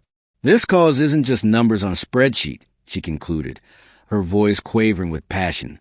It's about giving children their best chance at life. I ask you tonight not just for donations, but for faith. Faith that with your support, we can build a future without turning away even one child. Thunderous applause erupted, echoing against the vaulted ceiling. Emily stepped off the stage with trembling knees, though relief coursed through her. She felt a rush of gratitude when Anna squeezed her hand and Dottie dabbed at her eyes. Catching sight of Marcus Browning's restrained nod, she clung to the hope that her words had left a mark. But even as the audience's clapping subsided, Emily knew this was only the beginning. The night loomed long with conversations, pledges, and whispered negotiations yet to come. This was a grand confrontation, her chance to fight for the ward she loved, face to face with the donors who could save it or let it die. An hour later, the gala was in full swing. Guests flitted between the silent auction tables in the bar, sampling gourmet hors d'oeuvres as the quartet provided a gentle musical backdrop. Emily circulated, exchanging pleasantries and repeating the hospital story. Every conversation felt like a delicate dance between hope and desperation. At the silent auction area, she spotted Dottie guiding an elderly couple who were admiring a painting donated by a local artist. Dr. Harris was locked in discussion with city council member, presumably seeking municipal grants. Nearby, Anna demonstrated her practice charm while chatting with a group from the local Rotary Club. In the midst of this orchestrated chaos, Emily slipped momentarily to a quieter corner, craving a breather. She could still see the swirling crowd, but the noise felt muted here. So many faces blurred together, each representing the potential of a new donation or, just as easily, an indifferent pat on the back. She closed her eyes, forcing herself to inhale slowly. Need a moment? Michael's voice, quiet and reassuring, intruded gently. She turned to see him approaching with 2 glasses of water. Handing one to her, he offered a small smile. You're doing great out there. She sipped, letting the cool liquid calm her nerves. I hope so. It's hard to judge. Browning hasn't given me any hint yet whether he's interested in a major donation. Michael glanced around, then lowered his voice. He's a tough nut to crack. But don't take it personally. He's built his empire by analyzing every angle. When he invests, he does so carefully and significantly. Emily traced the rim of her glass, hesitating. Michael, there's something I need to ask. She couldn't ignore the swirl of half-formed suspicions that had been gathering for weeks. You said you'd shoulder the responsibility yourself if this fails. That's a big claim for a salesman. How exactly are you planning to do that? For a fraction of a second, guilt flashed in his eyes. Then he tensed, as though bracing himself. Let's just say I have resources. I was traveling incognito when we met, hoping to find something real. I didn't intend to deceive you. Her pulse hammered. She sensed that the truth hovered just beyond his words, a confession waiting to be voiced. Before she could press further, the sound of a microphone tapping cut through the air. Dr. Harris was asking for everyone's attention once more. Michael exhaled, raking a hand through his hair. "We'll talk soon," he promised, darting a quick, uneasy glance at Emily before walking away. Heart pounding, she rejoined the crowd. Dr. Harris introduced the highlight of the evening, a live pledge session, where donors could publicly announce their support for the pediatric oncology ward. A hush fell over the guests as a few individuals raised their hands, offering sums that garnered appreciative applause. A local businessman pledged $5,000. A retired physician's foundation promised $10,000. Miranda, the bakery owner, declared a year-long sponsorship. Each new contribution built on the mounting excitement. But Emily knew they needed more, a singular, game-changing pledge that could ensure the ward's future beyond a few months. Marcus Browning stepped forward at last, microphone in hand. The buzz in the room swelled. He cast a measured gaze around the audience. "I've had the privilege of speaking with Ms. Carter and Dr. Harris," he began. "Their dedication is impressive. More importantly, I see a community determined to support a hospital. That kind of unity is rare." Emily held her breath, hands clenched so tightly she felt her nails dig into her palms. "That's why," Marcus continued, voice deep, "my investment group and I will commit $100,000 toward the expansion and improvement of the pediatric oncology ward at Savannah Community Hospital." A collective gasp rippled through the audience. Applause broke out, scattered at first, then thunderous. Emily felt tears burn behind her eyes. 100,000 wasn't the entire solution. Running the ward long-term required more than that, but it was a phenomenal donation that could validate their cause, opening doors to other major contributors. She rushed over to Marcus as soon as he stepped off the small stage. "Thank you," she managed, voice trembling. "This is incredible." He studied her with a reserved smile. "Your passion convinced me," along with some persuasive words from Michael here. He nodded over her shoulder. Emily turned to see Michael standing close by, wearing an expression of relief. Marcus gave a curt nod and moved on to speak with Dr. Harris. The applause subsided, and the gala continued. Emily felt adrift in a sea of emotions, gratitude, astonishment, and a stirring confusion about Michael. His role in sealing that massive donation was undeniable. If he had such sway with Browning, then who exactly was he? She found him by the silent auction table, gazing at a framed portrait of a low-country marsh at sunrise. When he sensed her presence, he turned, a question in his eyes. "That was—" she began, words momentarily failing her. "I can't thank you enough for bringing Browning here." Michael set the glass he'd been holding on the table. "I'm glad it helped. Why didn't you tell me sooner about your connections? About who you really are?" The words tumbled out, a mixture of hurt and curiosity. He opened his mouth to respond, but a look in his eyes said he knew this was neither the time nor place for a proper explanation. Instead, he murmured, "I made a promise to myself that I'd stay under the radar. I never expected to meet someone like you. We'll talk, truly, just not here." Uncertainty swirled in Emily's heart. She forced a nod, reminding herself that the ward's future was a priority. "All right, after the night, we'll talk." Michael reached for her hand, giving it a brief, reassuring squeeze. In that fleeting contact, she felt a subtle exchange of understanding. Despite the secrets, they shared something genuine. Then, as more donors approached, they let go. She turned to greet the next wave of well-wishers, determined to remain composed. Tomorrow would bring new questions, perhaps new revelations. For now, they had won a hard-fought victory, a financial lifeline for the children. Yet, beneath that triumph, an even more personal conflict simmered, awaiting its moment to demand answers. Daylight filtered through Emily's apartment windows the following morning, revealing the aftermath of triumphant, yet exhausting night. Her dress hung limply over a chair, and a stack of donor pledge forms lay scattered across her small dining table. She sipped coffee, reviewing the notes in a dazed sense of disbelief. Between Browning's pledge and numerous smaller contributions, the gala had raised a remarkable sum. enough to satisfy the hospital board that the pediatric oncology ward deserved to continue. Her phone chimed. It was Anna. Asterisk great news. Board thrilled.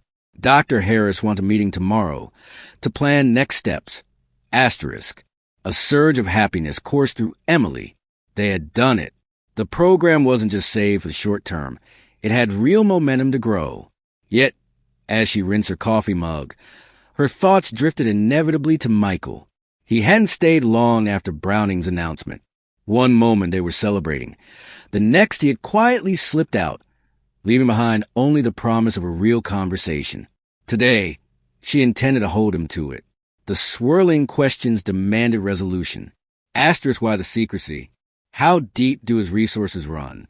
And perhaps most pressing, are his feelings, whatever they are, genuine? Asterisk. Late morning found her at the hospital, checking on patients who were, unbeknownst to them, the primary beneficiaries of last night's victory. Christopher, bright-eyed despite his treatments, greeted her with an enthusiastic wave.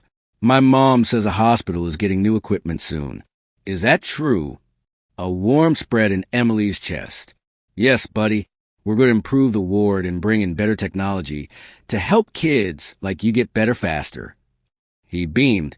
Then I can go home sooner, right? Her heart clenched with emotion. That's the plan. After a quick chat with Dr. Harris about the board's positive response, Emily stepped outside for lunch, finding Michael waiting near the hospital entrance. He wore jeans and a polo shirt, looking decidedly more casual than at the gala, yet still carrying that air of subdued confidence. He offered a tentative smile. Mind if we walk? She nodded, matching his pace as they navigated the hospital grounds. The day was mild, a gentle breeze rustling the leaves. It felt like the city itself had taken a calming breath after the intense build-up to the gala. They reached a small bench under a live oak tree. Sitting down, Emily faced him. "I've listening." Michael took a long moment, studying the shifting shadows on the grass. Finally, he began, "My real name is Michael Carter. I inherited a significant fortune in my 20s. Over the years, I got surrounded by insincerity, people who wanted me around only for my status or money. I felt trapped in a world of false smiles, meaningless parties, and endless expectations." He paused, as though the memories themselves were heavy. "So I left. I dressed down, took an old car, and traveled the country. I wanted to see if I could find places and people that mattered, not because of what I owned, but because of who I was." Emily absorbed his words, recalling the first night they met on that rainy road. He looked so unassuming, yet there had been a quiet dignity about him. "So everything, your story about being a traveling salesman, was a cover." He exhaled. "I did have some business experience, so it wasn't a complete lie. But I never told you I was a billionaire. I was afraid you'd treat me differently." Her heart twisted with conflicted emotions. "You let me think you were an ordinary man needing help."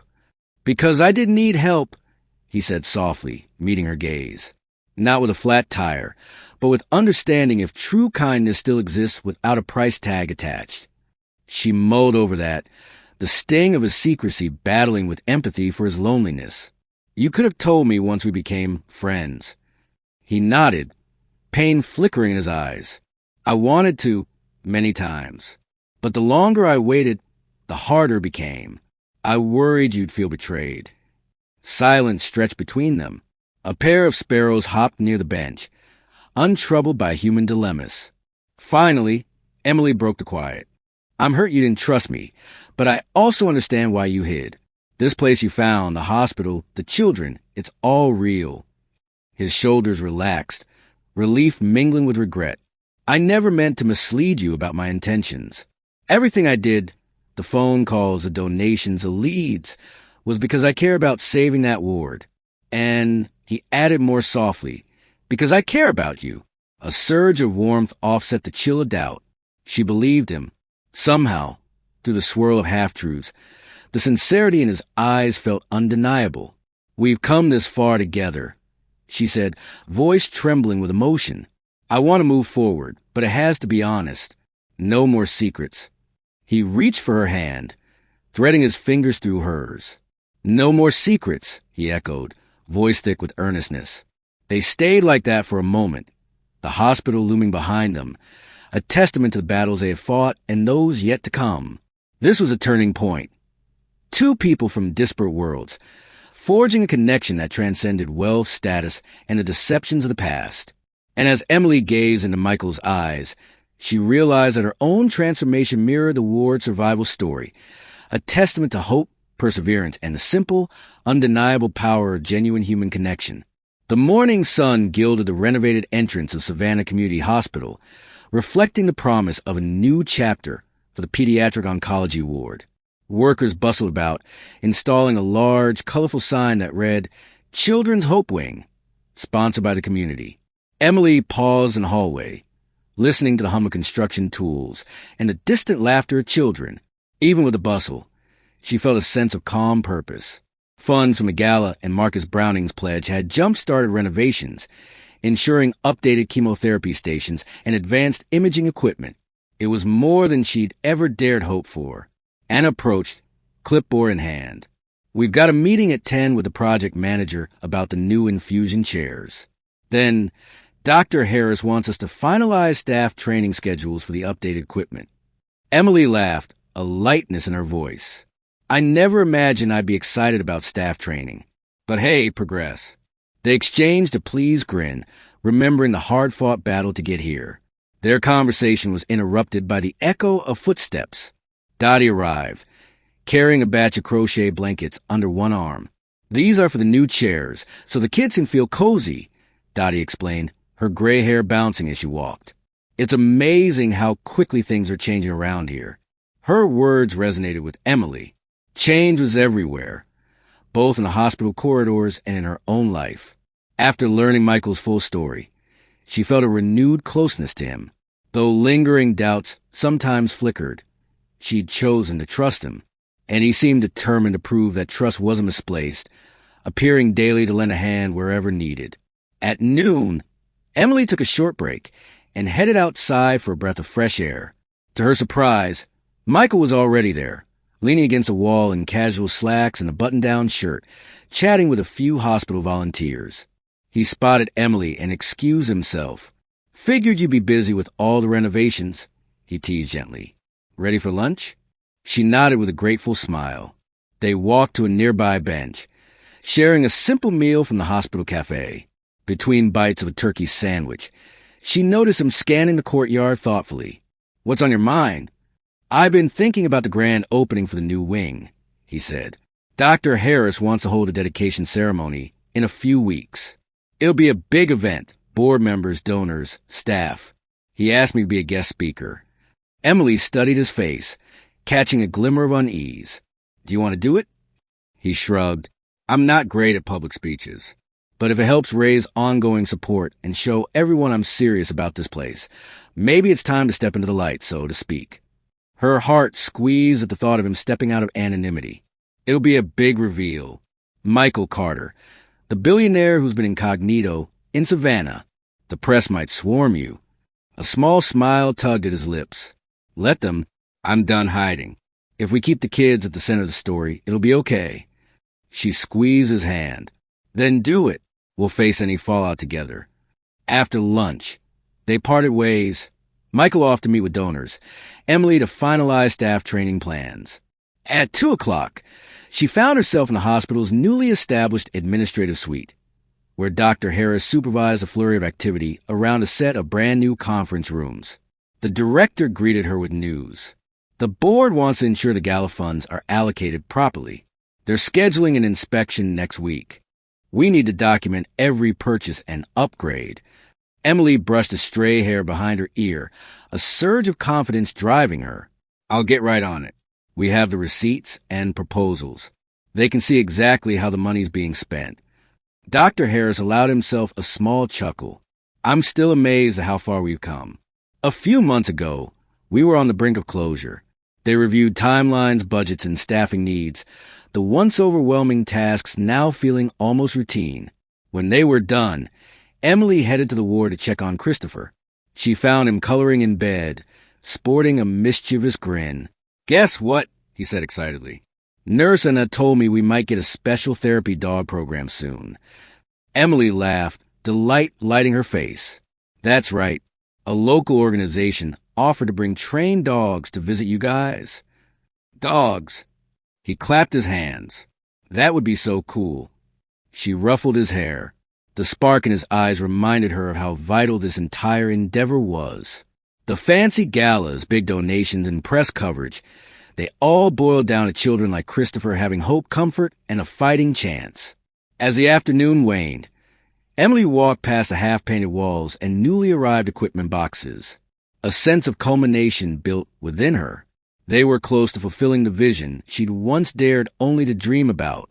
Yet she knew the final confrontation still lay ahead, a personal and public reckoning at the dedication ceremony, where secrets would be laid bare and the ward's future would be on full display. She inhaled deeply, letting anticipation fuel her resolve. The threads of her life, her father's memory, her promise to the children, her growing bond with Michael, were converging into one final push for lasting change.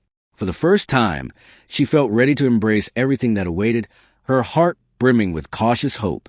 2 weeks passed in a flurry of final renovations, staff training sessions, and meticulously organized records. At last, the day of the dedication ceremony dawned bright, the early sun illuminating a large outdoor canopy, set up in front of the newly named Children's Hope Wing.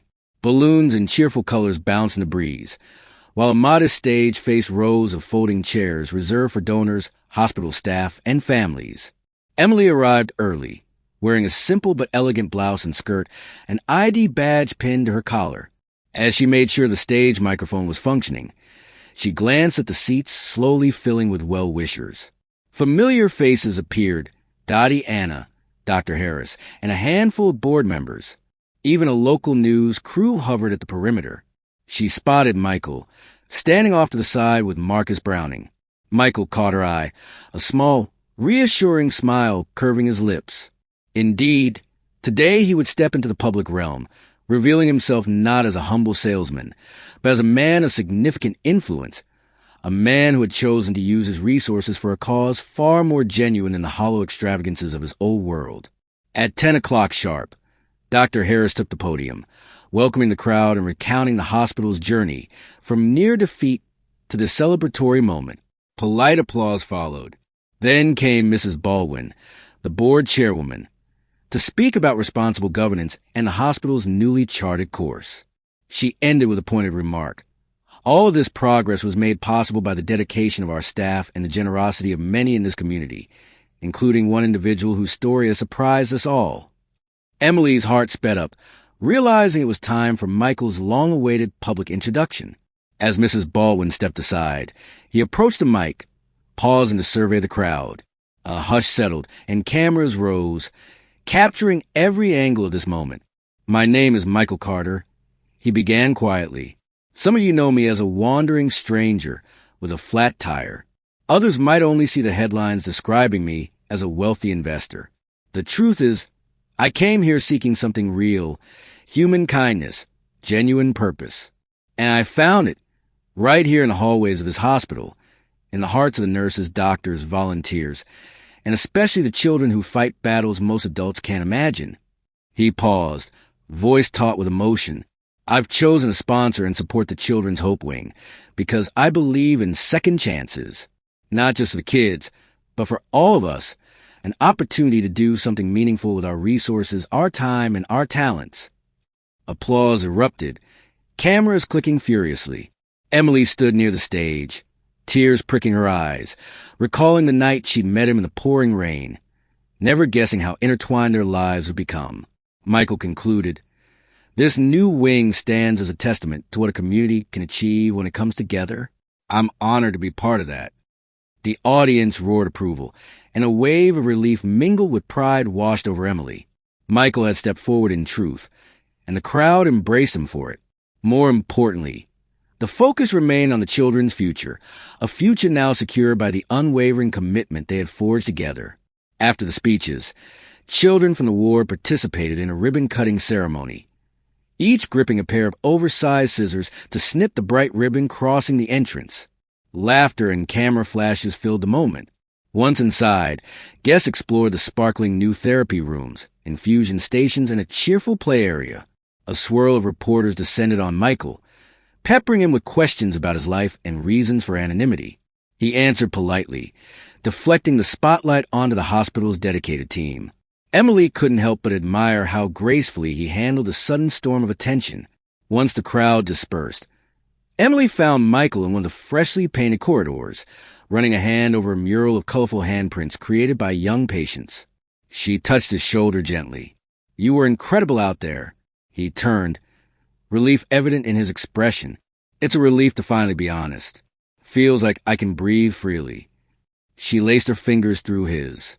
The mural's bright handprints were a symbol of the lives they were helping. "I'm proud of you. Of us. We did it."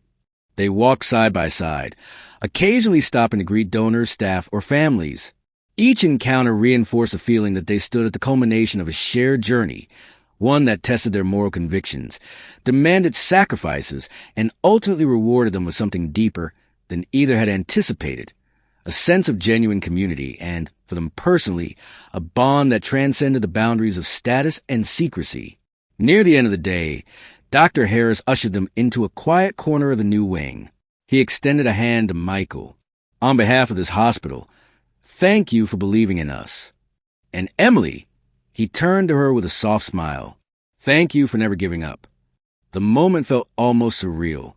Emily thought of her father, whose memory had kindled her compassion. She thought of Christopher, who now had access to cutting-edge treatments. And she thought of Michael, whose hidden wealth once masked a genuine heart. Their journeys had merged into one. "Now," Dr. Harris continued, "let's keep building on this momentum. We have a ward to run." Emily and Michael exchanged a grin. Their final ordeal had been faced, the largest obstacles overcome. Yet, in this ultimate test, they discovered that the real reward came in the countless lives touched, in the forging of trust, and in the knowledge that love, whether for a cause, a community, or each other, could move mountains. Warm morning light filtered to the windows of the newly inaugurated Children's Hope Wing. The fresh paint smell had gradually faded, replaced by the pleasant aroma of new furniture and the faint scent of flowers donated by grateful families. As Emily Carter stepped through the entrance, she paused to take in a familiar corridor, a place where, not so long ago, she had walked with dread of possible closures. Now, the ward pulsed with life and hope. Nurses bustled about, smiling as they wheeled in new equipment. Children, some in wheelchairs and others lightly tethered by 4 lines, peered curiously at the colorful decorations. Therapy dogs, part of a new volunteer program, trotted around, bringing wagging tails and wide-eyed excitement. Emily exchanged friendly waves with Dr. Harris, who was outlining the day's schedule at the nurses' station. The ward felt different now, although the work remained challenging. That old sense of imminent catastrophe had lifted, replaced by an optimism she found almost surreal. Anna approached, balancing a stack of folders brimming with updated protocols for experimental treatments. "We've got 3 pediatric trials starting soon," she said. "It's incredible how quickly things are moving." Emily nodded. "I never imagined we'd secure these resources so soon. The new donors, plus the partnerships we formed. It feels like a dream." Anna grinned. "It's more than a dream. This is what we fought for." A call over the intercom summoned them to check on Christopher, who was about to start his next therapy session. They hurried to his room, finding him scribbling bright marker doodles on a large sketch pad. He looked up with a toothy grin. "Did you see the new infusion chairs? They're squishy and don't make my back hurt as much." "That was the goal," Emily said, ruffling his hair. "We want you comfy while you get strong." His mother stood by the window, relief etched into every line of her face. "I can't thank you all enough," she whispered. Christopher's responded better to this new medication than we ever hoped. The warmth of praise filled Emily's chest. She recalled the dozens of nights spent worrying if these children would even have treatment options. Now, real possibilities shone before them. After tending Christopher, Emily headed to her small office near the ward, a space she shared with Anna. There, a new photograph hung on the wall, a snapshot from the dedication ceremony. In it, a cluster of children surrounded Emily and Michael, arms raised in celebration. Emily found herself often glancing at that image, her life caught in a moment of pure, unguarded joy. Thoughts of Michael floated through her mind as she shuffled paperwork. They had reached a new depth of understanding since his public reveal. No more secrets or hidden agendas. Instead, he had become a fixture, not just in the hospital's philanthropic efforts, but in her daily routine. They supported each other in the difficult moments and celebrated every small victory together. She felt her phone vibrate. A text from Michael. Asterisk meet for lunch outside the hospital. Weather's perfect. Asterisk a soft smile curve her lips. He had grown fond of casual lunches with the staff, joking that they grounded him better than any corporate retreat ever could. At noon, she slipped out to find him waiting by a bench under an ancient live oak on the hospital grounds. 2 takeout containers sat on a picnic blanket, courtesy of a local deli that now supported the hospital with discounted meals. He stood as she approached, greeting her with a playful bow. "Milady," he teased, opening one of the containers to reveal fresh sandwiches and fruit. She settled beside him, exhaling contentedly. "Feels like everything's changed so quickly," she said, biting into her sandwich. "In a matter of months, we went from on the brink of losing the war to this hive of new possibilities." Michael's gaze was warm. "You made it happen, Emily." Your persistence lit the spark that everyone else followed. The compliment made her cheeks flush. "I didn't do it alone. We had a community of people who cared. And you became the catalyst we needed." He brushed off the praise with a gentle smile. "I think we needed each other. I was searching for something genuine. You showed me what that looked like." They ate quietly for a few minutes, allowing the drizzle of leaves and distant laughter of children to fill the silence. Finally, Michael spoke up. "Dr. Harris invited me to help set up a scholarship fund for nursing students. He says we could name it after your father, if you'd like." Emily's breath caught in her throat. For a moment, she couldn't speak, tears pricking her eyes. A wave of emotions rose. Memories of her father's final weeks and the promise she made to care for others as she had cared for him. "I'd love that," she managed, voice trembling. He always wanted more compassionate caregivers in this world. It would be an honor. Michael gently reached for her hand, and she squeezed back in gratitude. They sat there, the hospital behind them, the future sprawling ahead, a tapestry of renewed hope, healing, and dreams yet to be fulfilled. And in the softness of that moment, Emily realized that through every challenge, every doubt, she had arrived at a place where her heart felt truly at peace. 2 weeks later, Emily parked her old Ford outside a small suburban house in a modest Savannah neighborhood. She stepped out, taking in the neat lawn and the wind chimes tinkling by the door. It was her childhood home, once her father's refuge, now hers in probate. The mortgage had been a constant worry, but with the new hospital salary adjustments and a financial gift from Michael's scholarship project, she could finally stabilize it. She paused at the threshold, heart fluttering with memories of the day she first left for nursing school, her father waving goodbye with extraordinary pride. Entering the living room, she found the space exactly as she'd left it, an old recliner, faded family photos lining the walls, and stacks of yellowed magazines scattered about. Dust motes spun lazily in beams of afternoon sun. Anna's car pulled up shortly after, and she entered with an energetic wave.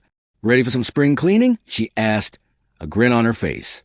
Emily laughed, relieved not to do this alone. "I need it.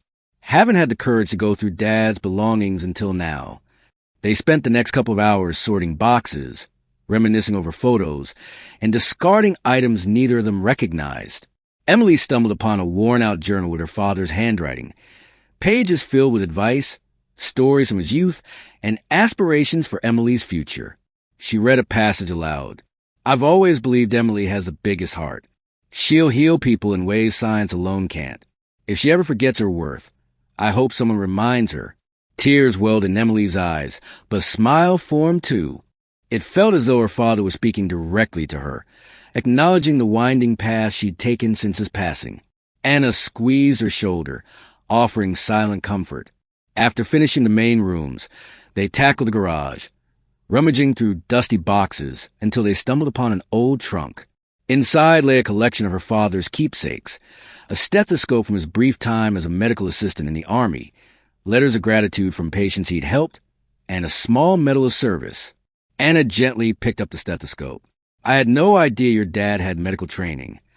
Emily nodded, recalling half-remembered stories. He gave it up when finances got tight, but he always admired the healing profession. Maybe that's why he pushed me so hard toward nursing, even when we couldn't afford the textbooks. Anna set down the stethoscope reverently. He'd be proud to see what you've done for the hospital, and what's happening with the Children's Hope Wing. Emily's gaze drifted to the trunk's corner, where a dusty photograph showed her father in uniform, smiling wide. Sometimes I wish he could see it in person, she said softly. But maybe he does, somehow. They finished tidying just as dusk settled, the golden light spilling to the garage's open door, slipping the journal and stethoscope into a bag.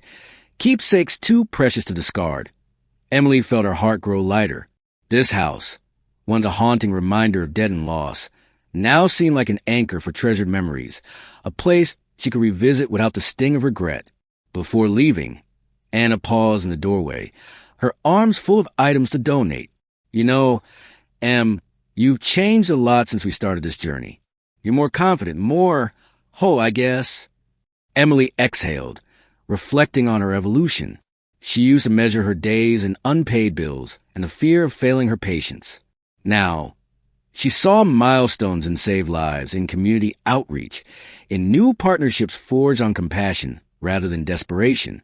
The sense of looming crisis had receded, replaced by a calm resolution that she could handle life's hurdles, no matter how tall. Locking up the house, she felt a pang of nostalgia, but also relief. The transformation she'd undergone mirrored the hospital's own revival. Both had been perched on a precipice, uncertain of survival. Both had emerged stronger, defined by compassion, teamwork, and unwavering resilience.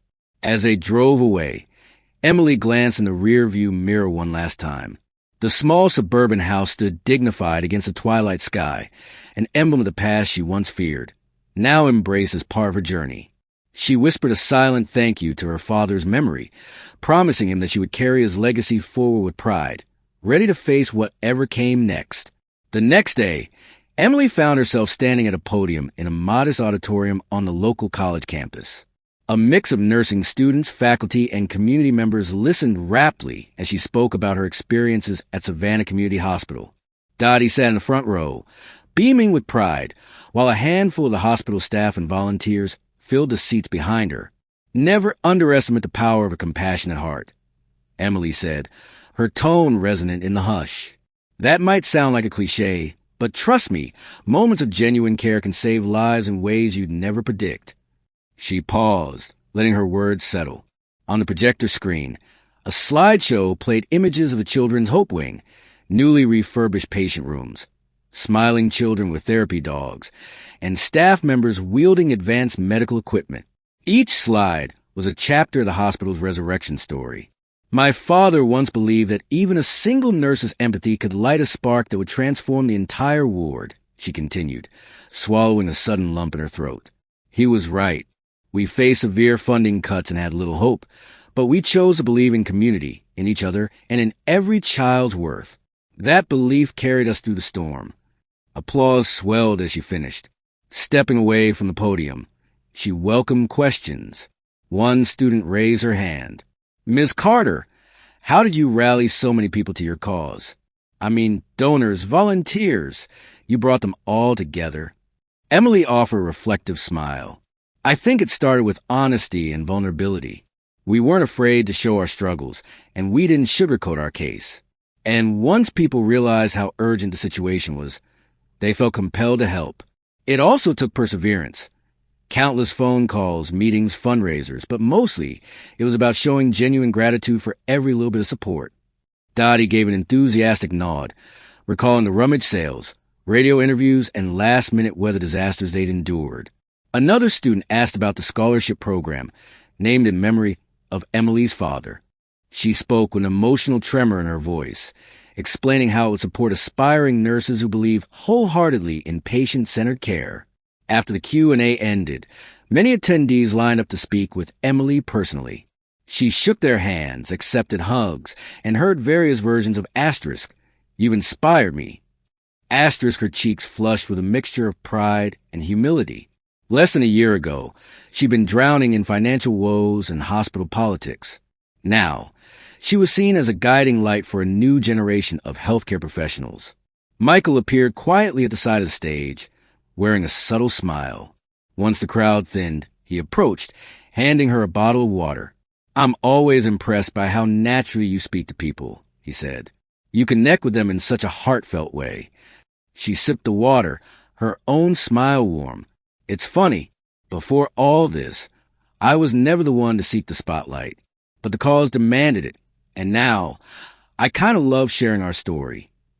They walked together out of the auditorium and into a small courtyard framed by blooming crepe myrtle trees. Students milled around, discussing the lecture with animated gestures. Dottie caught up to them, practically glowing. That was marvelous. My dear, you've come a long way from the shy nurse who used to bury herself in patient charts. Emily laughed softly, remembering how she once avoided any leadership role, content just to do her job. I guess adversity pushes us to find strength we didn't know we had. Dottie patted her hand. And now you're passing that strength on to others. That's the true measure of legacy. How many lives you inspired keep fighting the good fight. They made their way toward the parking lot, the afternoon sun painting their shadows long against the sidewalk. A gentle wind carried the scent of magnolia blossoms, and Emily felt a wave of peaceful satisfaction. The urgent fear that once ruled her days had given way to a steady resolve. The hospital was secure for now, and she was helping shape the future of nursing in her community. As they neared their cars, Michael paused. Emily, I've been thinking, maybe we could do more college visits like this, or even expand the scholarship program. There are plenty of rural areas struggling, just like Savannah did. Her eyes lit with agreement. I'd love that. We can't stop just because our ward is stable. There are kids all over who need advocates and caregivers with the right training and compassion. They shared a look, an unspoken understanding that their collaboration was only beginning, where once they had fought to survive a crisis. Now they were building a foundation for others to stand on. And in that shared purpose, they found a sense of fulfillment deeper than any personal ambition could provide. A gentle drizzle fell over the courtyard of the children's Hope Wing one late afternoon, casting a soft sheen on the newly planted flower beds. Despite the light rain, Emily stood outside, gazing at a cheerful rainbow that arched over the hospital rooftops.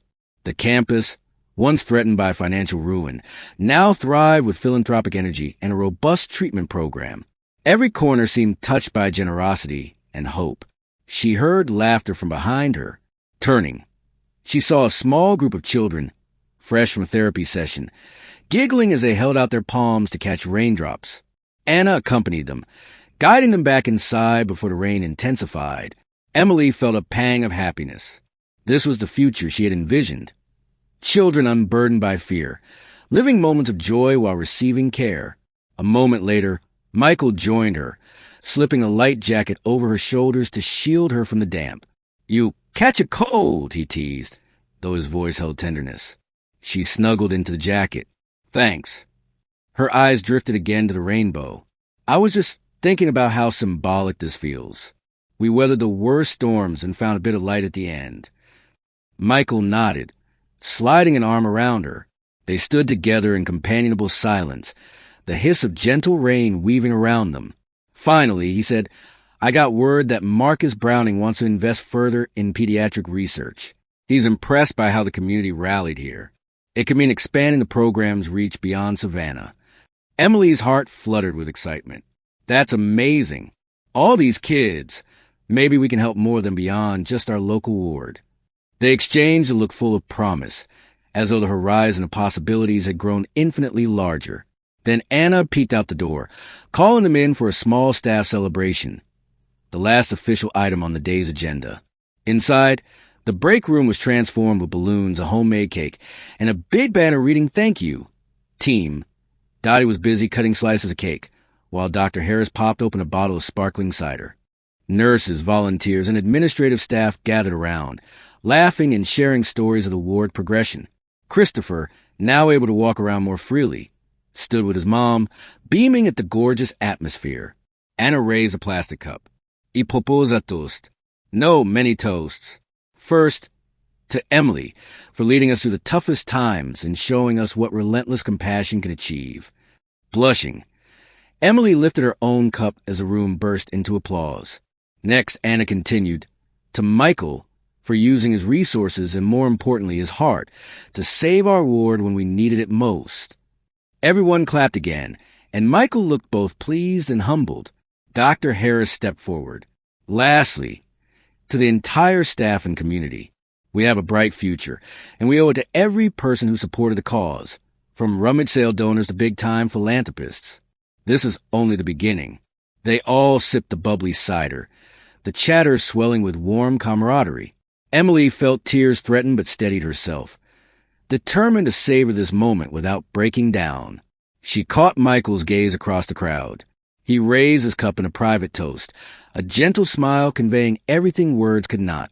Later, as the celebration wound down, Emily found Christopher and his mother by a window decorated with paper hearts, each heart bearing a child's name. You're looking really good, Emily said softly, her eyes crinkling with delight. Christopher grinned. I feel good. I still have more treatments, but I'm not scared anymore. His mother's eyes shone with tears. Thank you, she whispered, voice unsteady. You and everyone here saved my son's life. Emily's throat tightened. This was the real reward, the knowledge that families like Christopher's would continue to find hope and healing. It was worth every struggle, every sleepless night, every moral quandary she had faced. When the small party ended, the staff slowly dispersed, leaving the ward quieter than before. Emily escorted Michael to the lobby, where the glass doors revealed the sky clearing to reveal a rich sunset, pinks and purples blending into a serene twilight. They stepped outside, hand in hand, listening to the rhythmic chirp of crickets. Want to take a walk by the waterfront? Michael asked. I know a great spot to watch the sunset. She nodded, too moved to speak. They strolled down the path, the hospital behind them, lit from within by the glow of lives being saved and futures being rewritten. Each footstep brought a sense of finality, as though they were closing one chapter to begin another. And yet, there was no sadness, only profound gratitude and anticipation of what lay ahead. Reaching the waterfront, they paused as the last rays of sun flickered on the horizon. Emily leaned into Michael's embrace, feeling the quiet hush of the moment surround them, there in the gentle lull of evening. She let her tears fall, not of sorrow, but of overwhelming joy and relief. The journey had been arduous, filled with trials, but the outcome was more beautiful than she ever imagined. In that final embrace, with the hospital safe and the children's futures bright, Emily closed her eyes. She breathed in the salt-tinged air, her heart brimming with a peace she had never known. And as Michael's arms tightened around her, she realized they were no longer nurse and billionaire, savior and ward in crisis. They were partners bound by compassion, forged through adversity, and ready to face whatever new dawn awaited them, together. I hope you enjoyed today's story. Subscribe to the channel so you don't miss more stories like this. Leave a like and comment below. What did you think of the story? See you in the next video.